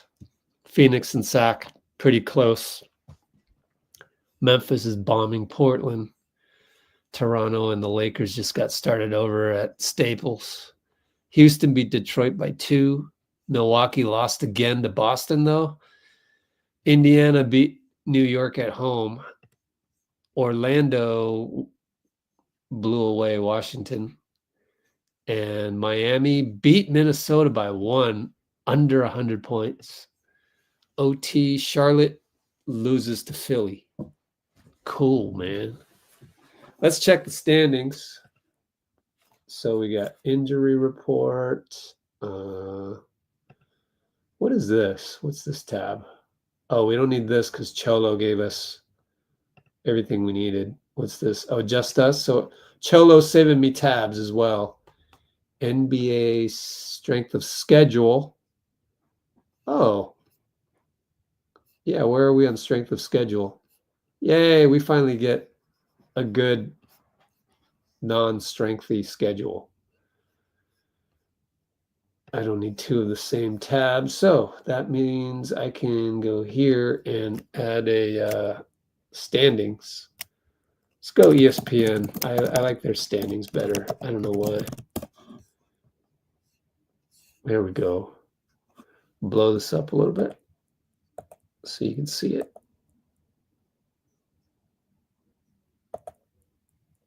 Oh, wow. We can fit a lot here.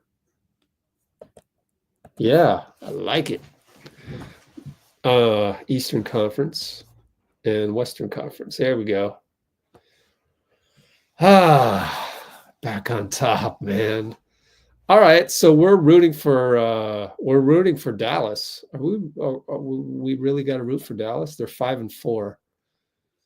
Yeah, they'll be 6-4. I guess we got to root for Dallas.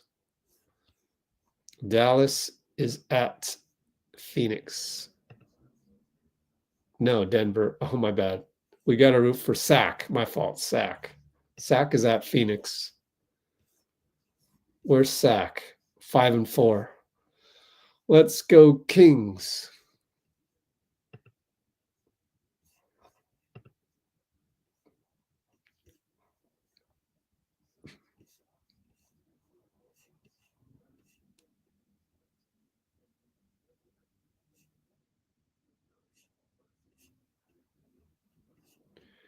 Jokic drills a triple to give Nuggets a 5-point lead.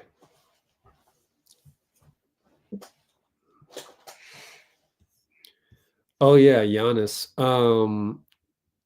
Giannis beefing with Jaylen Brown. Let's check how bad Milwaukee is. 2-8. Wowzers. Wow.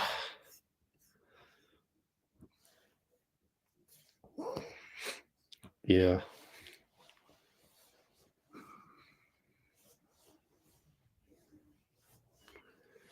Seems like Klay's happy. Yeah, let's look at how he's doing inside the game. Box score. Klay Thompson, 4 for 13, 1 for 6. 4 assists, 5 rebounds. 29 minutes. Oh, man. Are they going to run him into the ground? That's a lot of minutes, but there's only 3 minutes left, so they'll end up with 32. Kyrie, 15 for 18. Dang. I could probably blow this up a little bit, too. There we go. Or if I did this, can I widen it? There we go. I don't usually look at plus minus. Should I though? I don't know. Problem is that makes all the scores bigger, and then we'll get spoiled during the game too much. So I think we're waiting for Steph.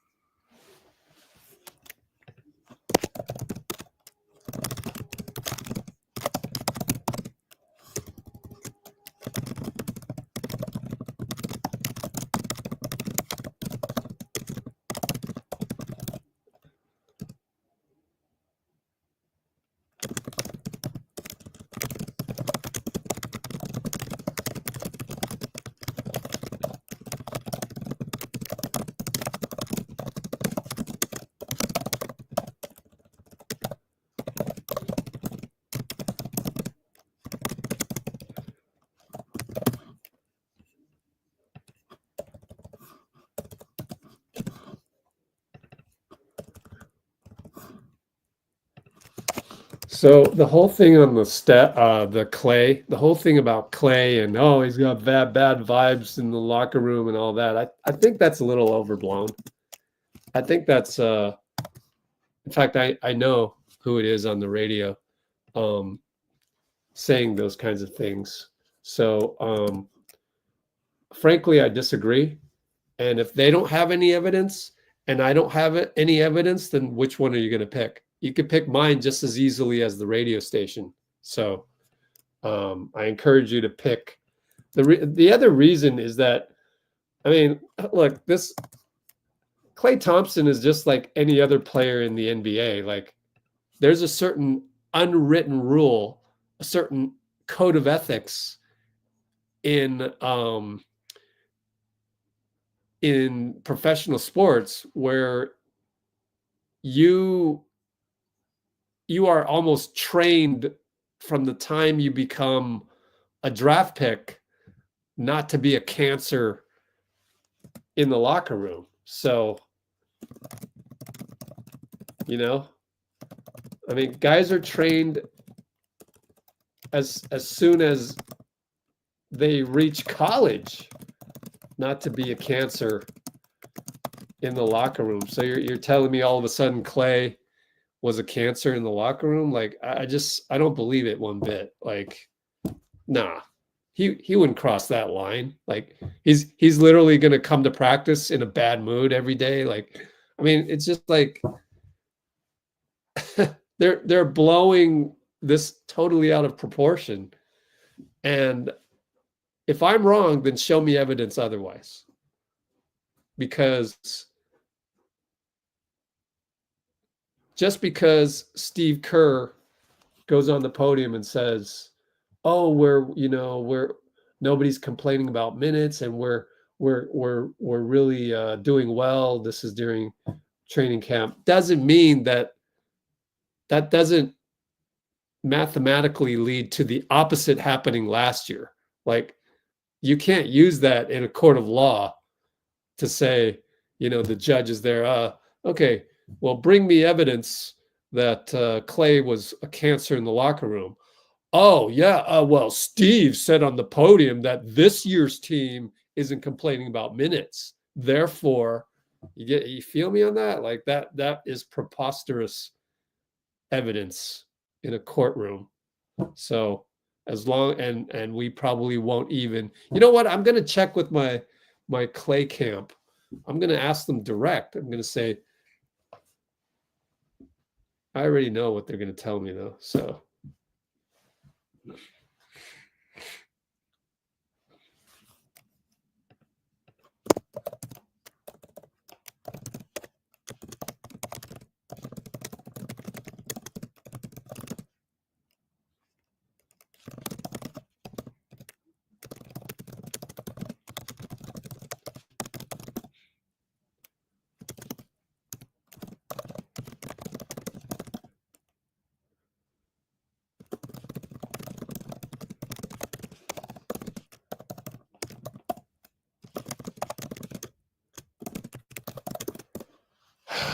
this is like a divorce, like a breakup.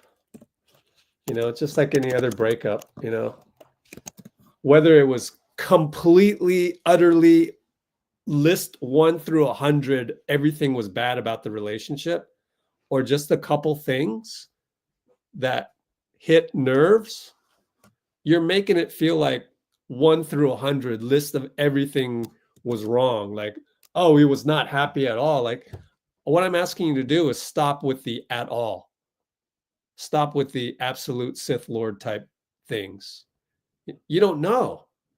And as long as we don't know, then it's up for argument. We'll never know, and you have to be happy with that.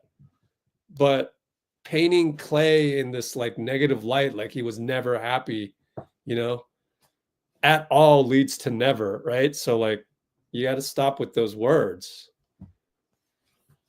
So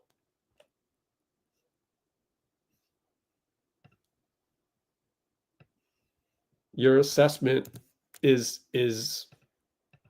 unfortunate. I don't know why you want to, like, again, it comes down to, you're going to look at the silver lining, or you're going to look at the stuff that was bad. It's just like looking back at a breakup. What's the point of looking back at a breakup and thinking of all the bad things that happen when you perfectly have as much evidence to think back at what went right? You can look back at when you first met that girl. Sure, later on you broke up, but you can look back at the happy parts. I do that.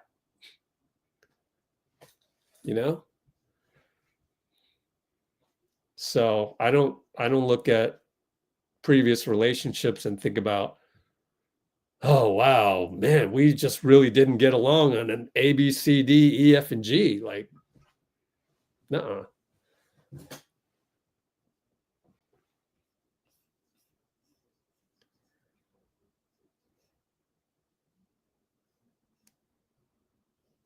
Who's guarding who?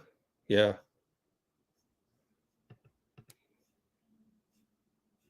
So I think we need to stop with that narrative of, oh, Klay was not happy at all. Like, please, come on. That kind of talk for a casual, let's say you're you're just talking to you're at a family dinner with people that don't follow the NBA, and they're going to be like, oh my gosh, Klay was really, turned into Anakin Skywalker over here. Like, he didn't turn into Anakin Skywalker. It was just that, again, I have to say it like for the 17th time.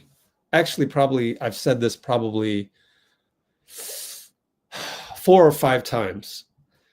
When you're Joe Lacob and you're making a business deal and you go out and do the recruiting process with Buddy Hield, and Buddy Hield is going to come to the Warriors for $8.8 million, and you had just offered Klay last summer $24 million, and you're thinking, well, Klay probably wants at least $20 million at this point.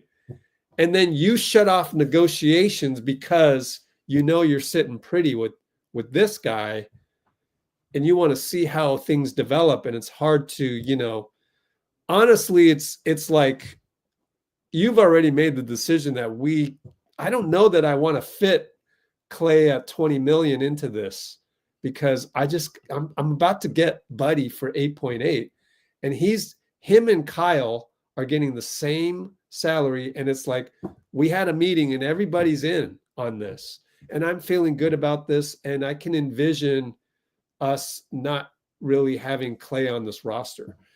Meanwhile, Klay is getting the cold shoulder from Lacob just because of this. Because why would you, as a Lacob, why would you go out and offer him 20 million? That makes no sense to make all this work, because you're about to dip under the tax to get DeAnthony at 13 million.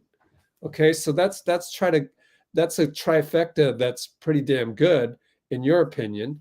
In Lacob's opinion, like, that's pretty good. And we got Buddy Hield for 8.8 million for at least the next 2 years, and non-guaranteed, only 3 million guaranteed, I think it is, out here in year 3, in case this thing, in case the shit hits the fan. So I've got optionality along with a discount, a huge discount. So Lacob is like, well, I don't really even know what to offer Klay. So, I don't know. And then Klay is like, well, you're disrespecting me because I've been with the franchise for so long. I helped you win 4 rings, and you don't even want to talk to me. Well, then I'm going to go talk to the Lakers and the Mavs. And by the way, the Mavs just went to the finals, and they need a 3-point shooter. So, I'm looking good with them. Like, I have options here. And Lacob's like, you know what? And not that they're talking, they're just on their own. Lacob's thinking, if he does have an option, if he does have something from the Mavs, just let him take it, because like, we're getting Buddy Hield at 8.8 million. So then what gets overplayed is the fact that Klay feels disrespected from Lacob because of that. And I think if you were in Klay's shoes, you'd probably feel the same way, because you don't know that they're getting Hield, but like, you're just wondering, why aren't they talking to me? So then you kind of have, there's that little bit of bitterness right during that spot. And so then he does this thing with Tristan Jass. Tristan Jass interviews him. That thing kind of goes viral, even though it came out a little later, because Tristan Jass, he's practicing his trick shots every day. He's not necessarily, thinking that getting this Klay content out is urgent news that everybody needs to hear, right? He's not like that. He's not a journalist. He's just a dude that he's an influencer. So then he posts his thing where he talked to Klay, and then that goes viral. And then everybody thinks Klay is like super unhappy with the Warriors, when really it was just a negotiation thing. Like, you didn't even have to get to the point where, oh, am I coming off the bench? Oh, how many minutes am I playing? This or that, the other thing. Like, we're not even there yet, because like, we don't even get past the initial part where we're saying we want you, because Lacob already has Hield in his back pocket. So Klay, knowing that, and knowing that the Mavericks offer is probably pretty good in and of itself. 17 million guaranteed 3 years. Who else is going to give me 3 years? So yeah, I think I'm going to be a Mav, and you know what? I don't want anybody to mess with that, because that's a pretty good deal. I'm going to a pretty good deal. So Steph, don't go try and convincing Joe anything. And same thing with you, Draymond. So just let me go to the Mavs. Just make it simple. That way I can't get any more bitter about it, because there's always going to be disrespect when you don't get the contract from Lacob. But I can justify Lacob doing that, because I would have done the same thing as Joe Lacob, and I would have done the same thing as Klay Thompson. So I think that's the part where people don't get it. Like, if you were Joe Lacob, you would have done that. And if you were Klay, you would have done that. And there's nothing wrong with that. It's like any other, amicable divorce, amicable breakup. Like, it doesn't have to be like black or white. You when you're like friends of the couple that broke up and you like both of them, it's like that. It's like that. You don't need to take sides and say, oh, that guy, the guy was just so unhappy, or the girl was, so unhappy. You don't need to even go there. In fact, you step away from it. So that's, this is very hard to explain. So I'm sitting here trying to explain it all, and it is hard for me to find the right words. I can only hope that you understand what I'm saying and use examples. So I hope, but like, I just, like, we don't need to be like, just when you're observing friends of yours that have broken up, like, there's no need to take sides. There's no need to say, oh, that person was unhappy all the time, or that person was unhappy all the time. You just don't bring it up, because you love both of them, and you know that sometimes it doesn't work out. And I've just told you why it didn't work out, and both sides are literally justified for acting the way that they did. So what I just said, what I just went on a 10-minute rant, no radio station will ever tell you that. So don't need to look at Twitter. Don't need to look at any of the viral things that go on Instagram and people commenting about it. Don't need to be outraged by any of that. This is really a case where it's like, you're better off not hearing all of these hot takes and everything. Go with my, medium take, because that's the real. Like, I truly believe that's what happened. Now, Klay's camp has literally told me that they were upset about A, B, and C, and they can't really tell me what A, B, and C are. I get that. And I just let it go, but like, I would love to let them know that, hey, look, if you were Joe, you probably would have done the same thing to yourself. Like, it's one of those stalemates. It's one of those impossible situations, a Mobius, whatever you want to call it,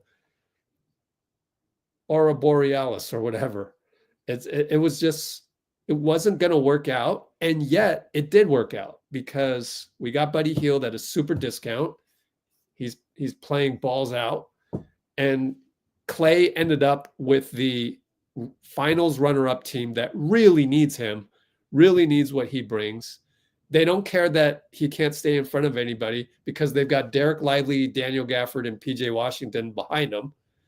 And barring that, they can just, okay, we'll give up, a layup to whoever you're guarding. But like, we got Kyrie and Luka, and we got Klay in the corner. And it's like, so it was the perfect match. And the other thing that I look at that is way more positive than all of this, does not require me to convince anybody, is that if you just look at Klay's BK ref,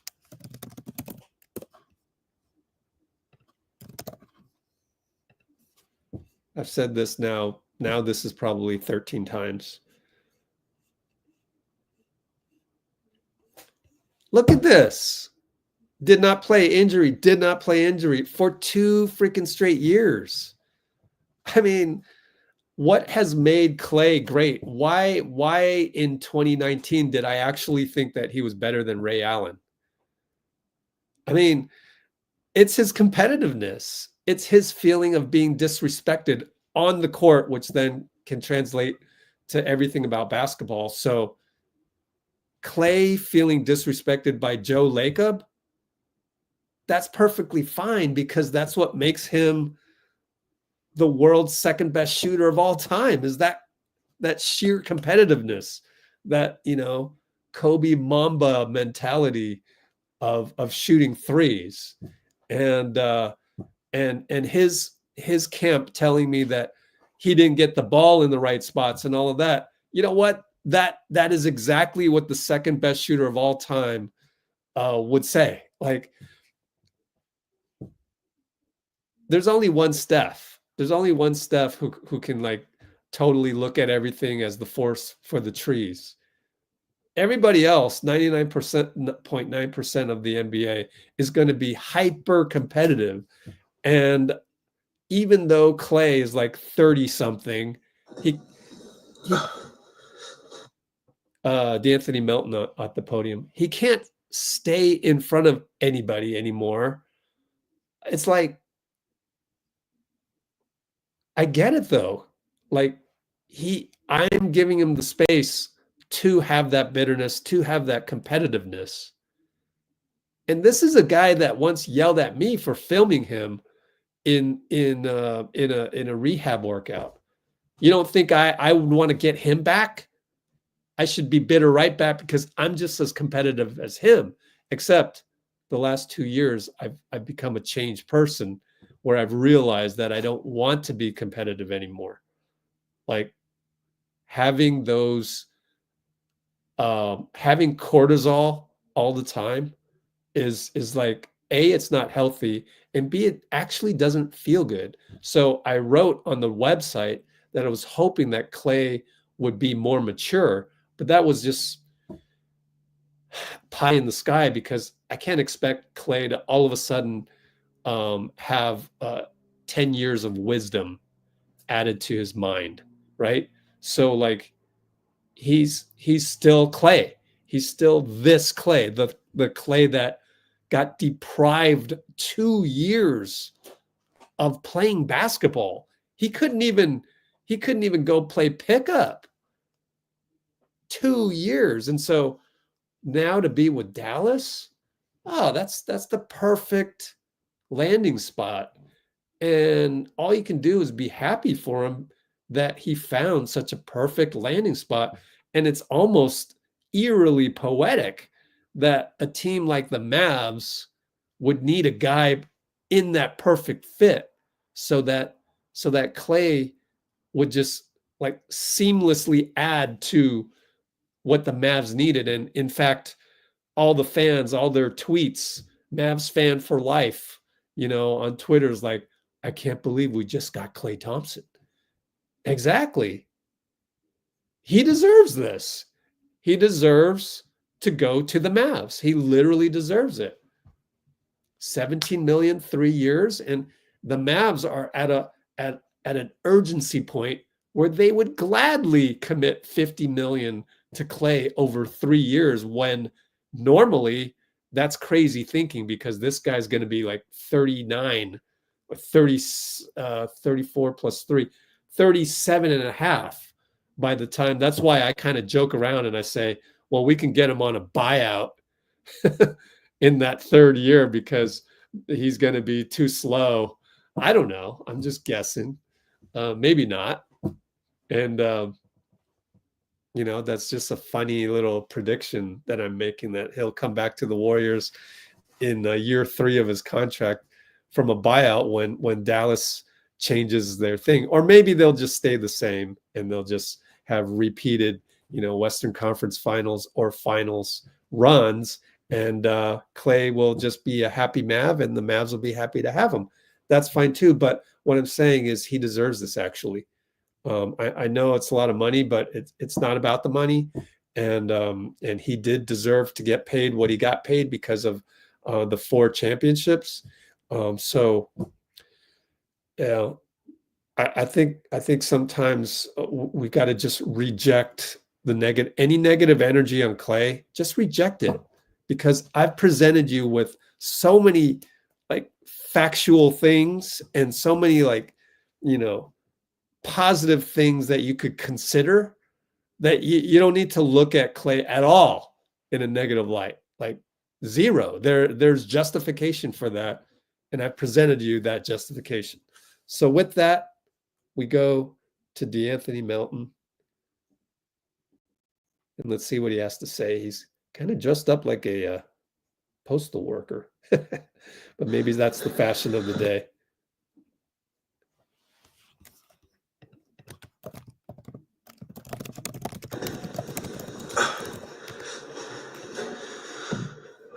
What if you're like, you're just running with that first group? Steve said that was something they were talking about for a while. Yeah. It felt good. I mean, I ain't seen that lineup since I think almost like the first or second game of preseason. So a lot of lineup changes, and I think that's what makes it so deadly at the same time, being able to switch lineups up and get out there and play different guys. So I felt great. I felt like, we was able to run out there and get guys open looks too. Yeah, Chet's injury, obviously Shane's injury, you guys downsized. What popped about those small lineups where you guys defending the ball more? Like you said, we was defending. You know what I mean? We was defending, guarding the ball, switching, recovering for each other. I think that's the biggest thing. We was helping the helpers out there. And, even when we was giving up some, cheap fouls and stuff like that, we responded well by getting more stops and, executing some good offense. What's your mentality on the glass, knowing that, smaller lineups are going to necessitate? Go get it. Go get it. Like, I just, I hate having a guard, for 25, seconds and give up an offensive rebound. Then having to go guard again. So, I know I don't like it. I know other people don't like it too. So it's just, attacking the ball. I think that's the biggest thing. We just continue to attack the ball and those rebounds. Yeah, both of the games that you played, obviously, watched 2-4-1 on this road trip. What do you take away from a road trip like this early in the season you can apply moving forward? I mean, we a tough team. Real resilient. The way we responded, after given what happened last game, we responded well. We came back, and we felt like we came with even more aggression, and that's what we need. Love that.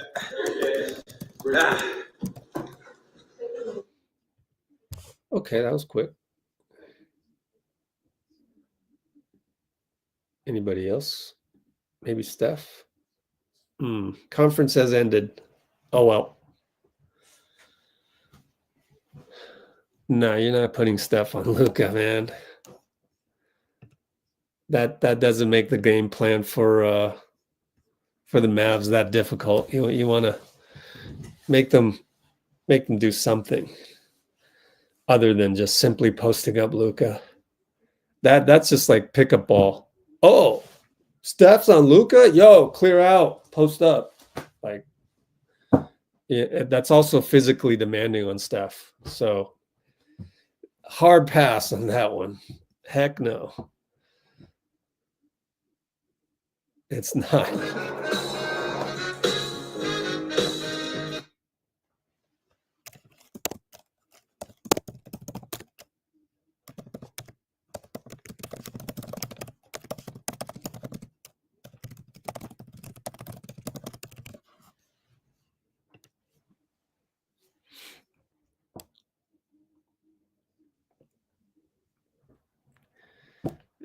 Nah. Kerr doesn't do strange, though.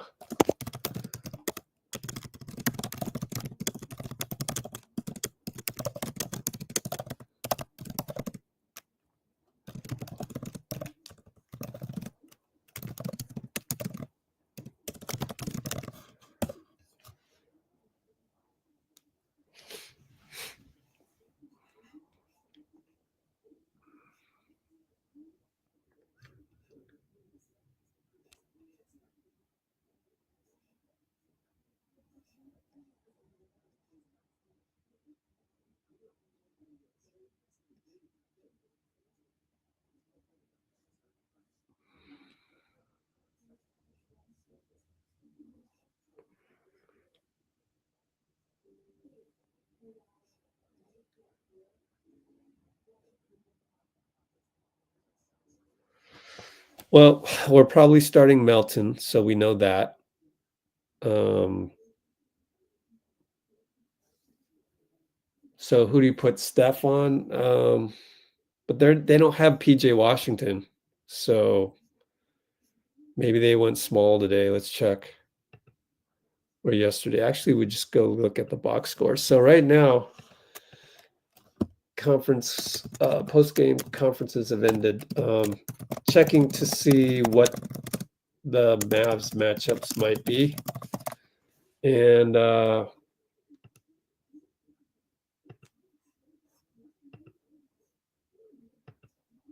here we go. Oh, Najee Marshall. How tall is he again? 6'6".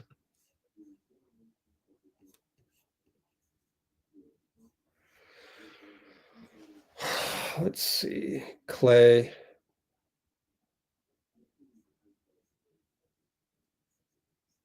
Did you guys go Steph on Klay yet? Oh, Bruce did. Not only that, but then they might post up Klay as well.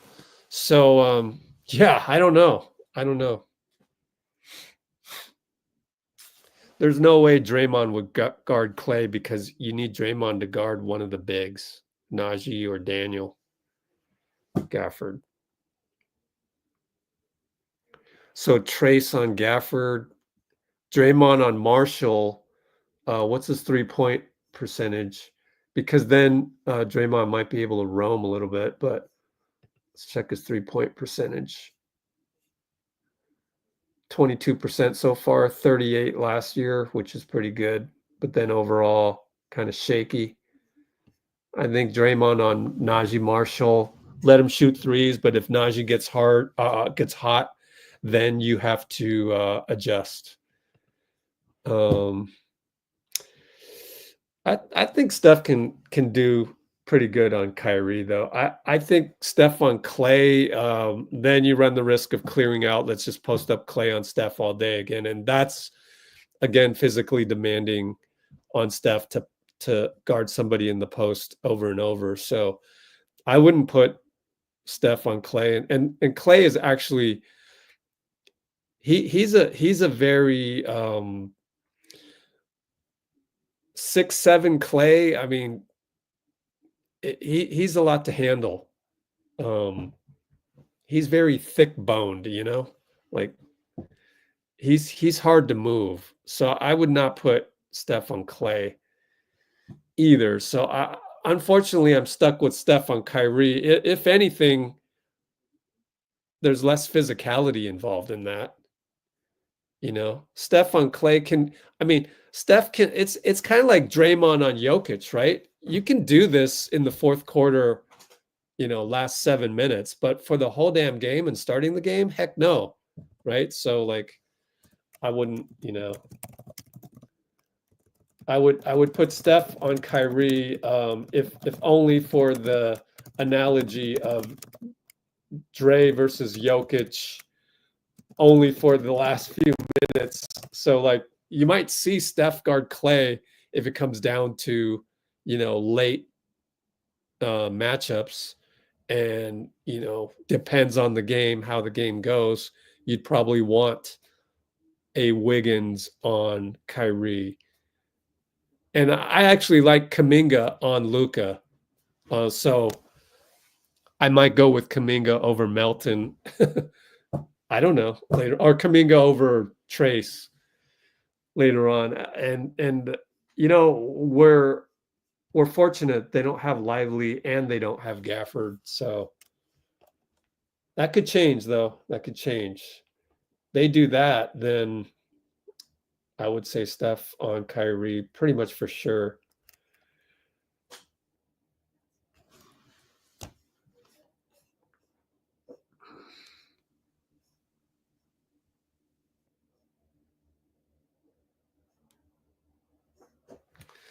So on the,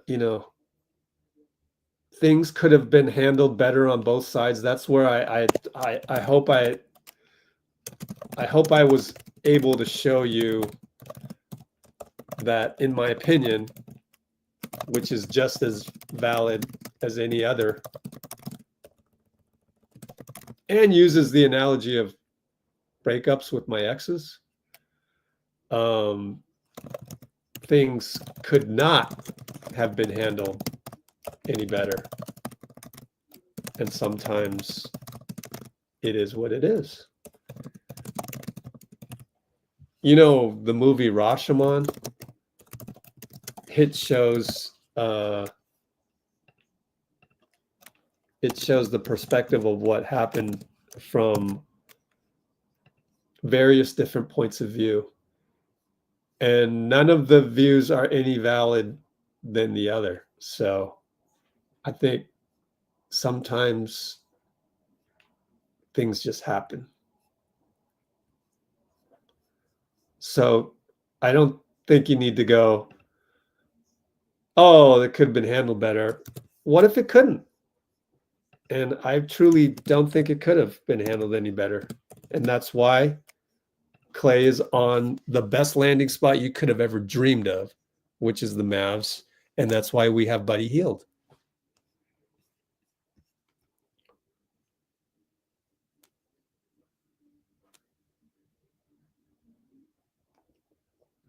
So on this, like, I get it. I don't even think we got to the sixth man part. So just to reemphasize, I did mention that, like, we never even got to that part. So I think the fact that we got healed was a big factor. And that's fine. That's fine. But we're both coming to the same conclusion, which is let it be. At least we have the same conclusion on that.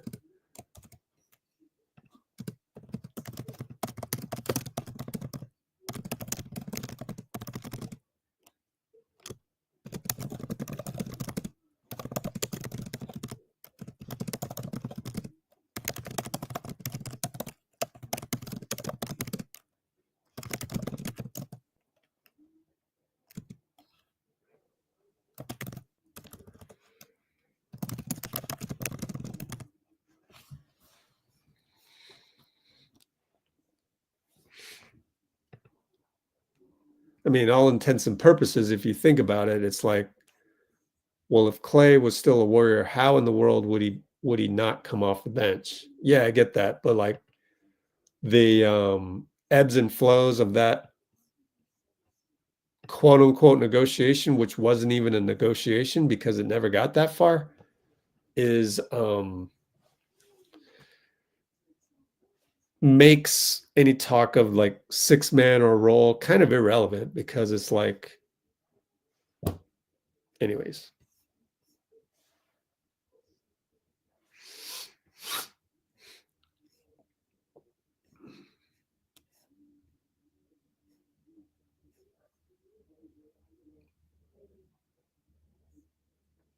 If you think about it, it's like, I hear what you're saying on Klay checked out.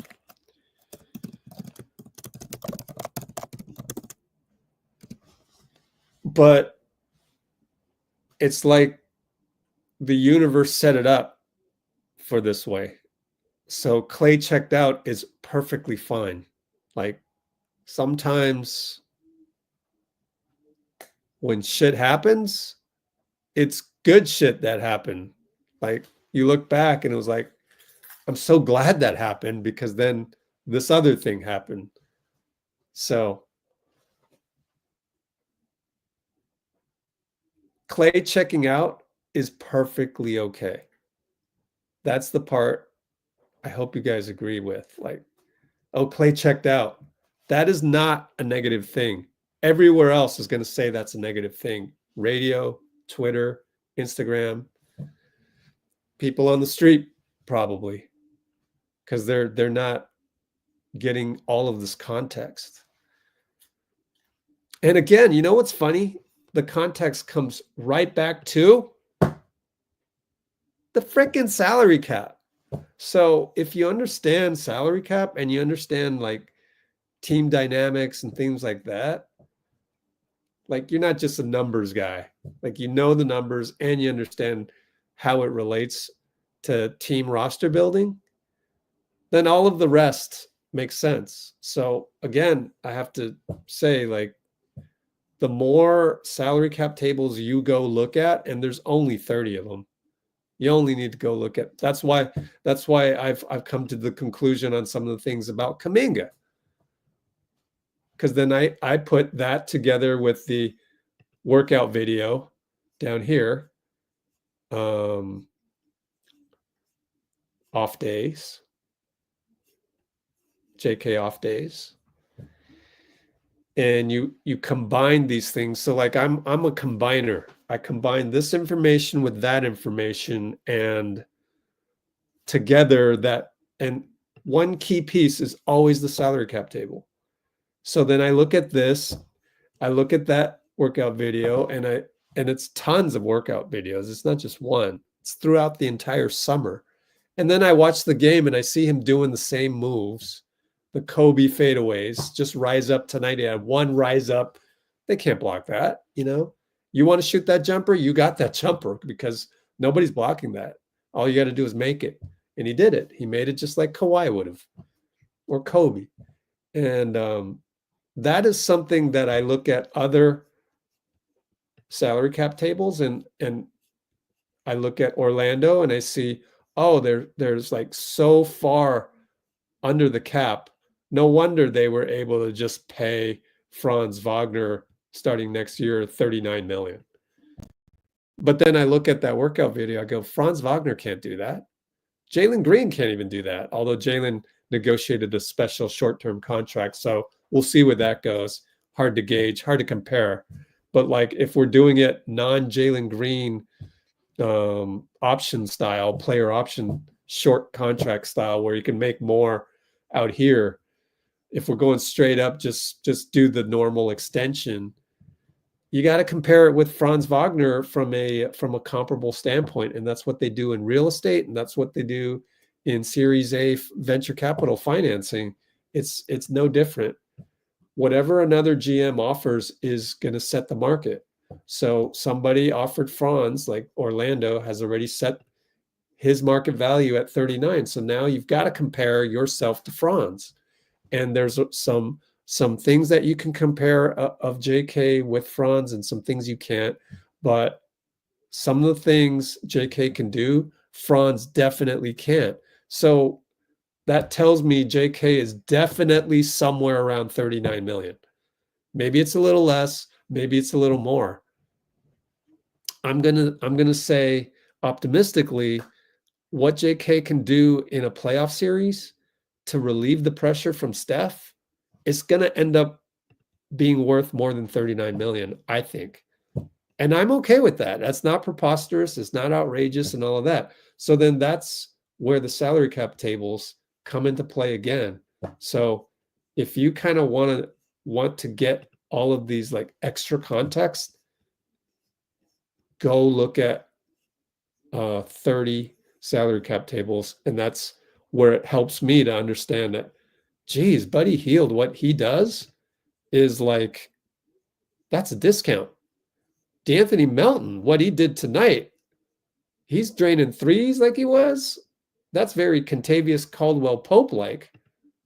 And Kentavious, go look back at the Orlando sheet, he's making 22 million. So like we're getting a lot of value out of what we're paying in salary right now. A ton of value. 5 for 8. Wow. And then you utilize all this information like it's, a constellation, and it leads you to the conclusion that there's like the whole Klay situation is like, there needs to be more positive energy out of Klay leaving the Warriors. I mean, Klay leaving the Warriors versus Lacob giving him the cold shoulder to force him out. Those are two, like, those should be equal perspectives. It's Rashomon. So I encourage you to keep an eye on some of those salary cap tables. I know it can be daunting, but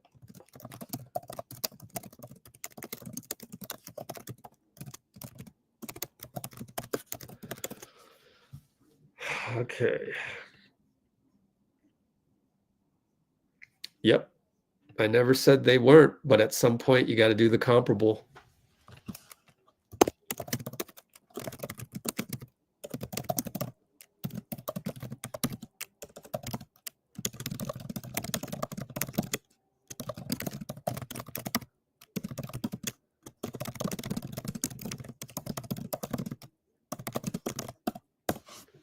It's market value, Andy. Just like Series A financing. You don't think if you know, Tesla Series A financing and compare that to TikTok, that's a comparable at some point.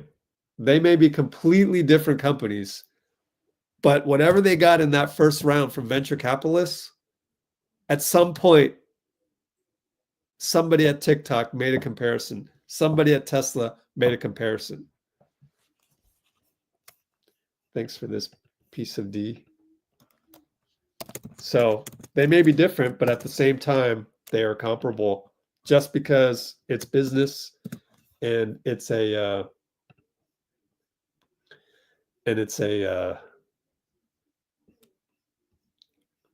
comparable. But yeah. Oh, okay. So okay. Well, just in case anybody else interpreted those words differently. Okay, let's take a look at Discord because Anthony Slater, thanks to Piece of D at 7:47, 10 minutes ago. I'm 10 minutes late.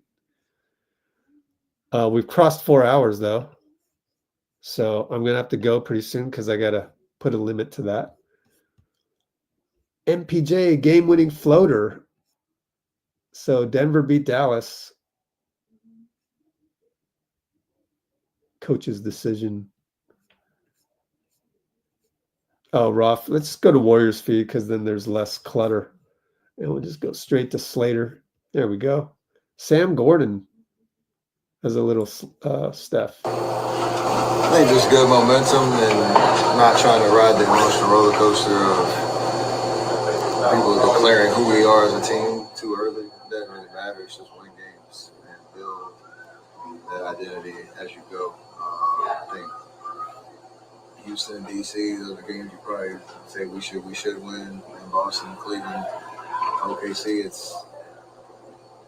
we understand they're the best teams in the league and have been for South Cleveland like a couple of years. So you go in with the idea that if you play sound basketball, you should be able to win.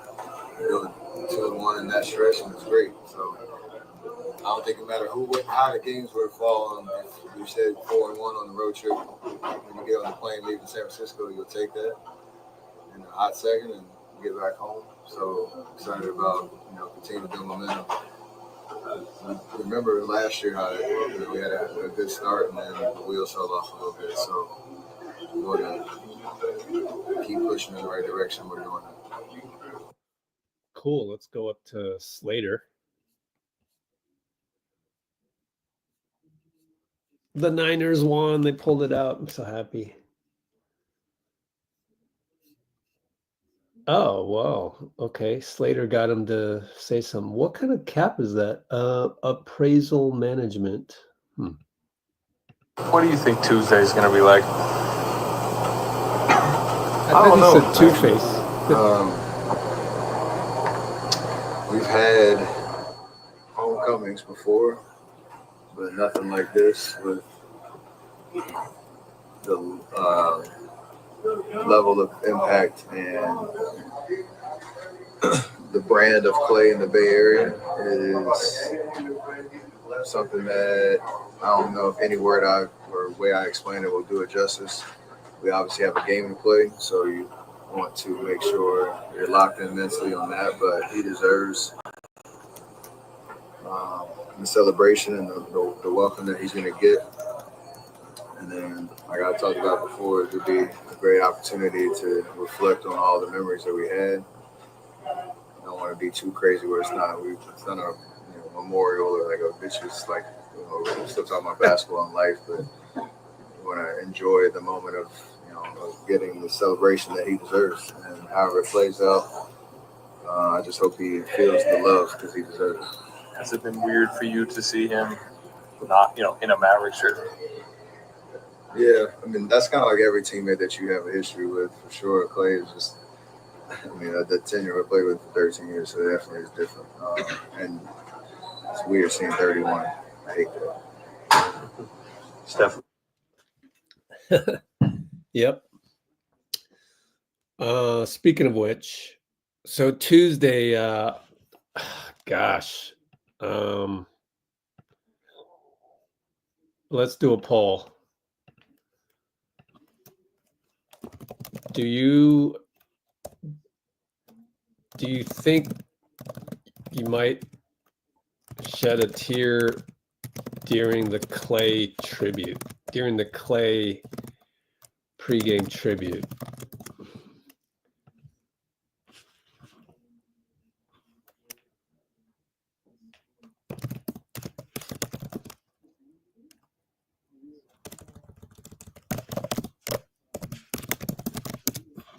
Because I'm thinking about it, dude. I might. JK wins. Wow, Kerr almost gave a good race with JK on that one. Yeah, I might cry a little bit because just out of kind of like joy, honestly, joy of having Klay be with us for those just super memorable times, right? So yeah.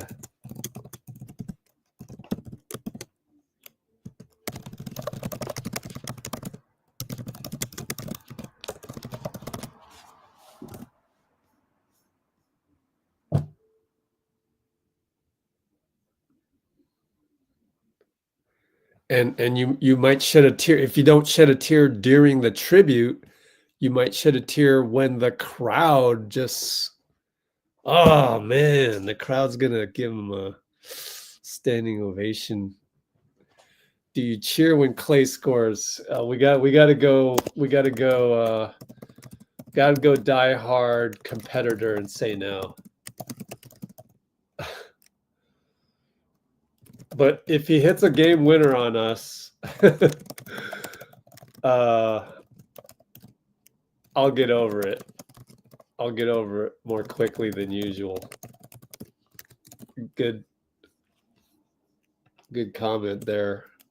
A lot of ifs, and we're trying to predict the future and all that now, but it's gonna be interesting. Gonna be super interesting. I hope he doesn't. The basketball competitive side comes out all the time in the end. So you gotta just say, please no, no buzzer beater on us, please. And yet, if he did it, that would just kind of add to the legend. So yeah. That's why basketball is so awesome, right? Isn't it? Isn't that an opportunity right now for us to, as we think of all these things, it's also an opportunity for us to remember how great this game is, right? And remember how great we had it with Klay. And it's still going on now, thanks to Steph and Draymond and Steve and Joe Lacob and et cetera, et cetera. But it's a good feeling to look back. There can 29 other franchises even think about having a tribute like it's going to be on Tuesday? They can't even think about it. We're so lucky. We're so lucky to be Warriors fans. I don't want you to forget that. Always come back to that. Remember this feeling, right? Remember it, because that's how you want to carry yourself with all the other things. Use this as an example for other things that might happen in your life. And it's like, man, we are really fortunate to have had Klay and to win 4 championships with him, and to be able to have a tribute, for him to go to the Mavs. Like, he didn't go to Orlando, he didn't go to the Lakers, he didn't go to, you know, Denver or freaking Charlotte, right? He went to the Mavs, and the Mavs are coming here. And like, it's perfect. It's perfect. And when you take the opportunity to think about things and kind of go, oh, that thing that happened, you know, it's perfect. It ended up being perfect.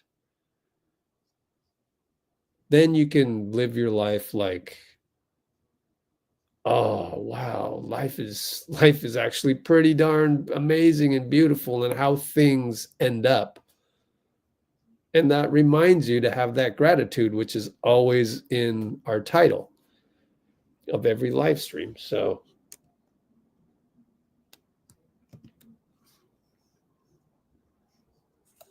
that's what I want to impart.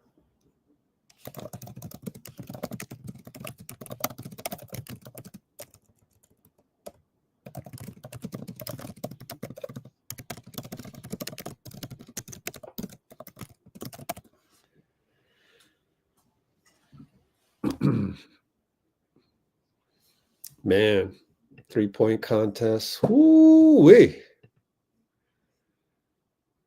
Shootout between Steph and Klay. Oh my goodness. Yeah.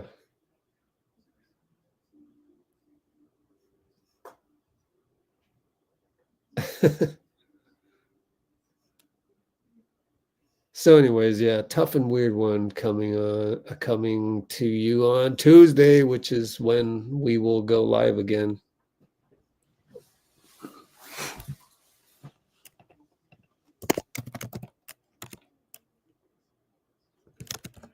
How will the Klay play? Let's see. Last time I checked, it was pretty good. Dallas, where is it?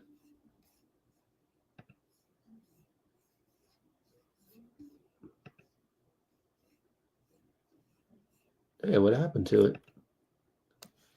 Sunday, November 10th. There it is.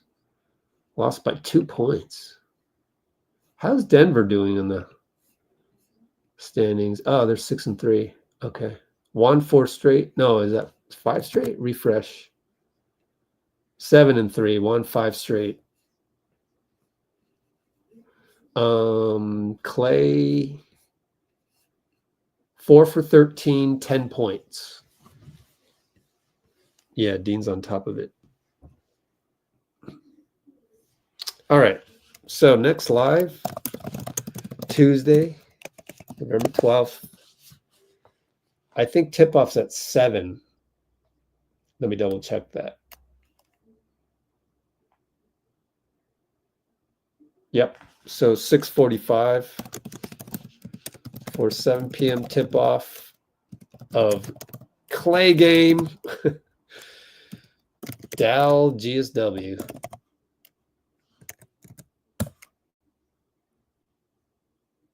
Yeah, close game, and we close it out. Yep. Yeah. We want it to be close and exciting, and gosh. And again, remind us how awesome this game is. Game of basketball, and how lucky we are to have it. Bruce just wants a massacre. Well, we knew Bruce would bring that. Klay would probably think the same thing too. No paper plane. Yeah, right. That's hilarious.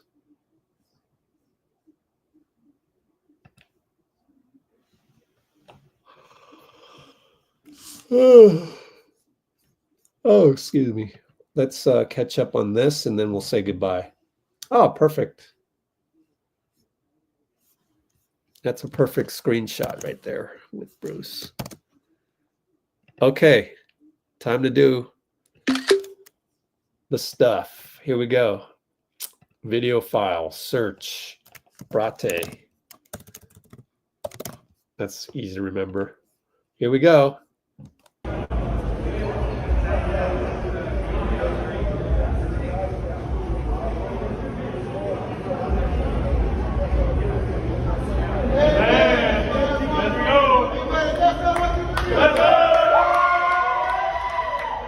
Oof.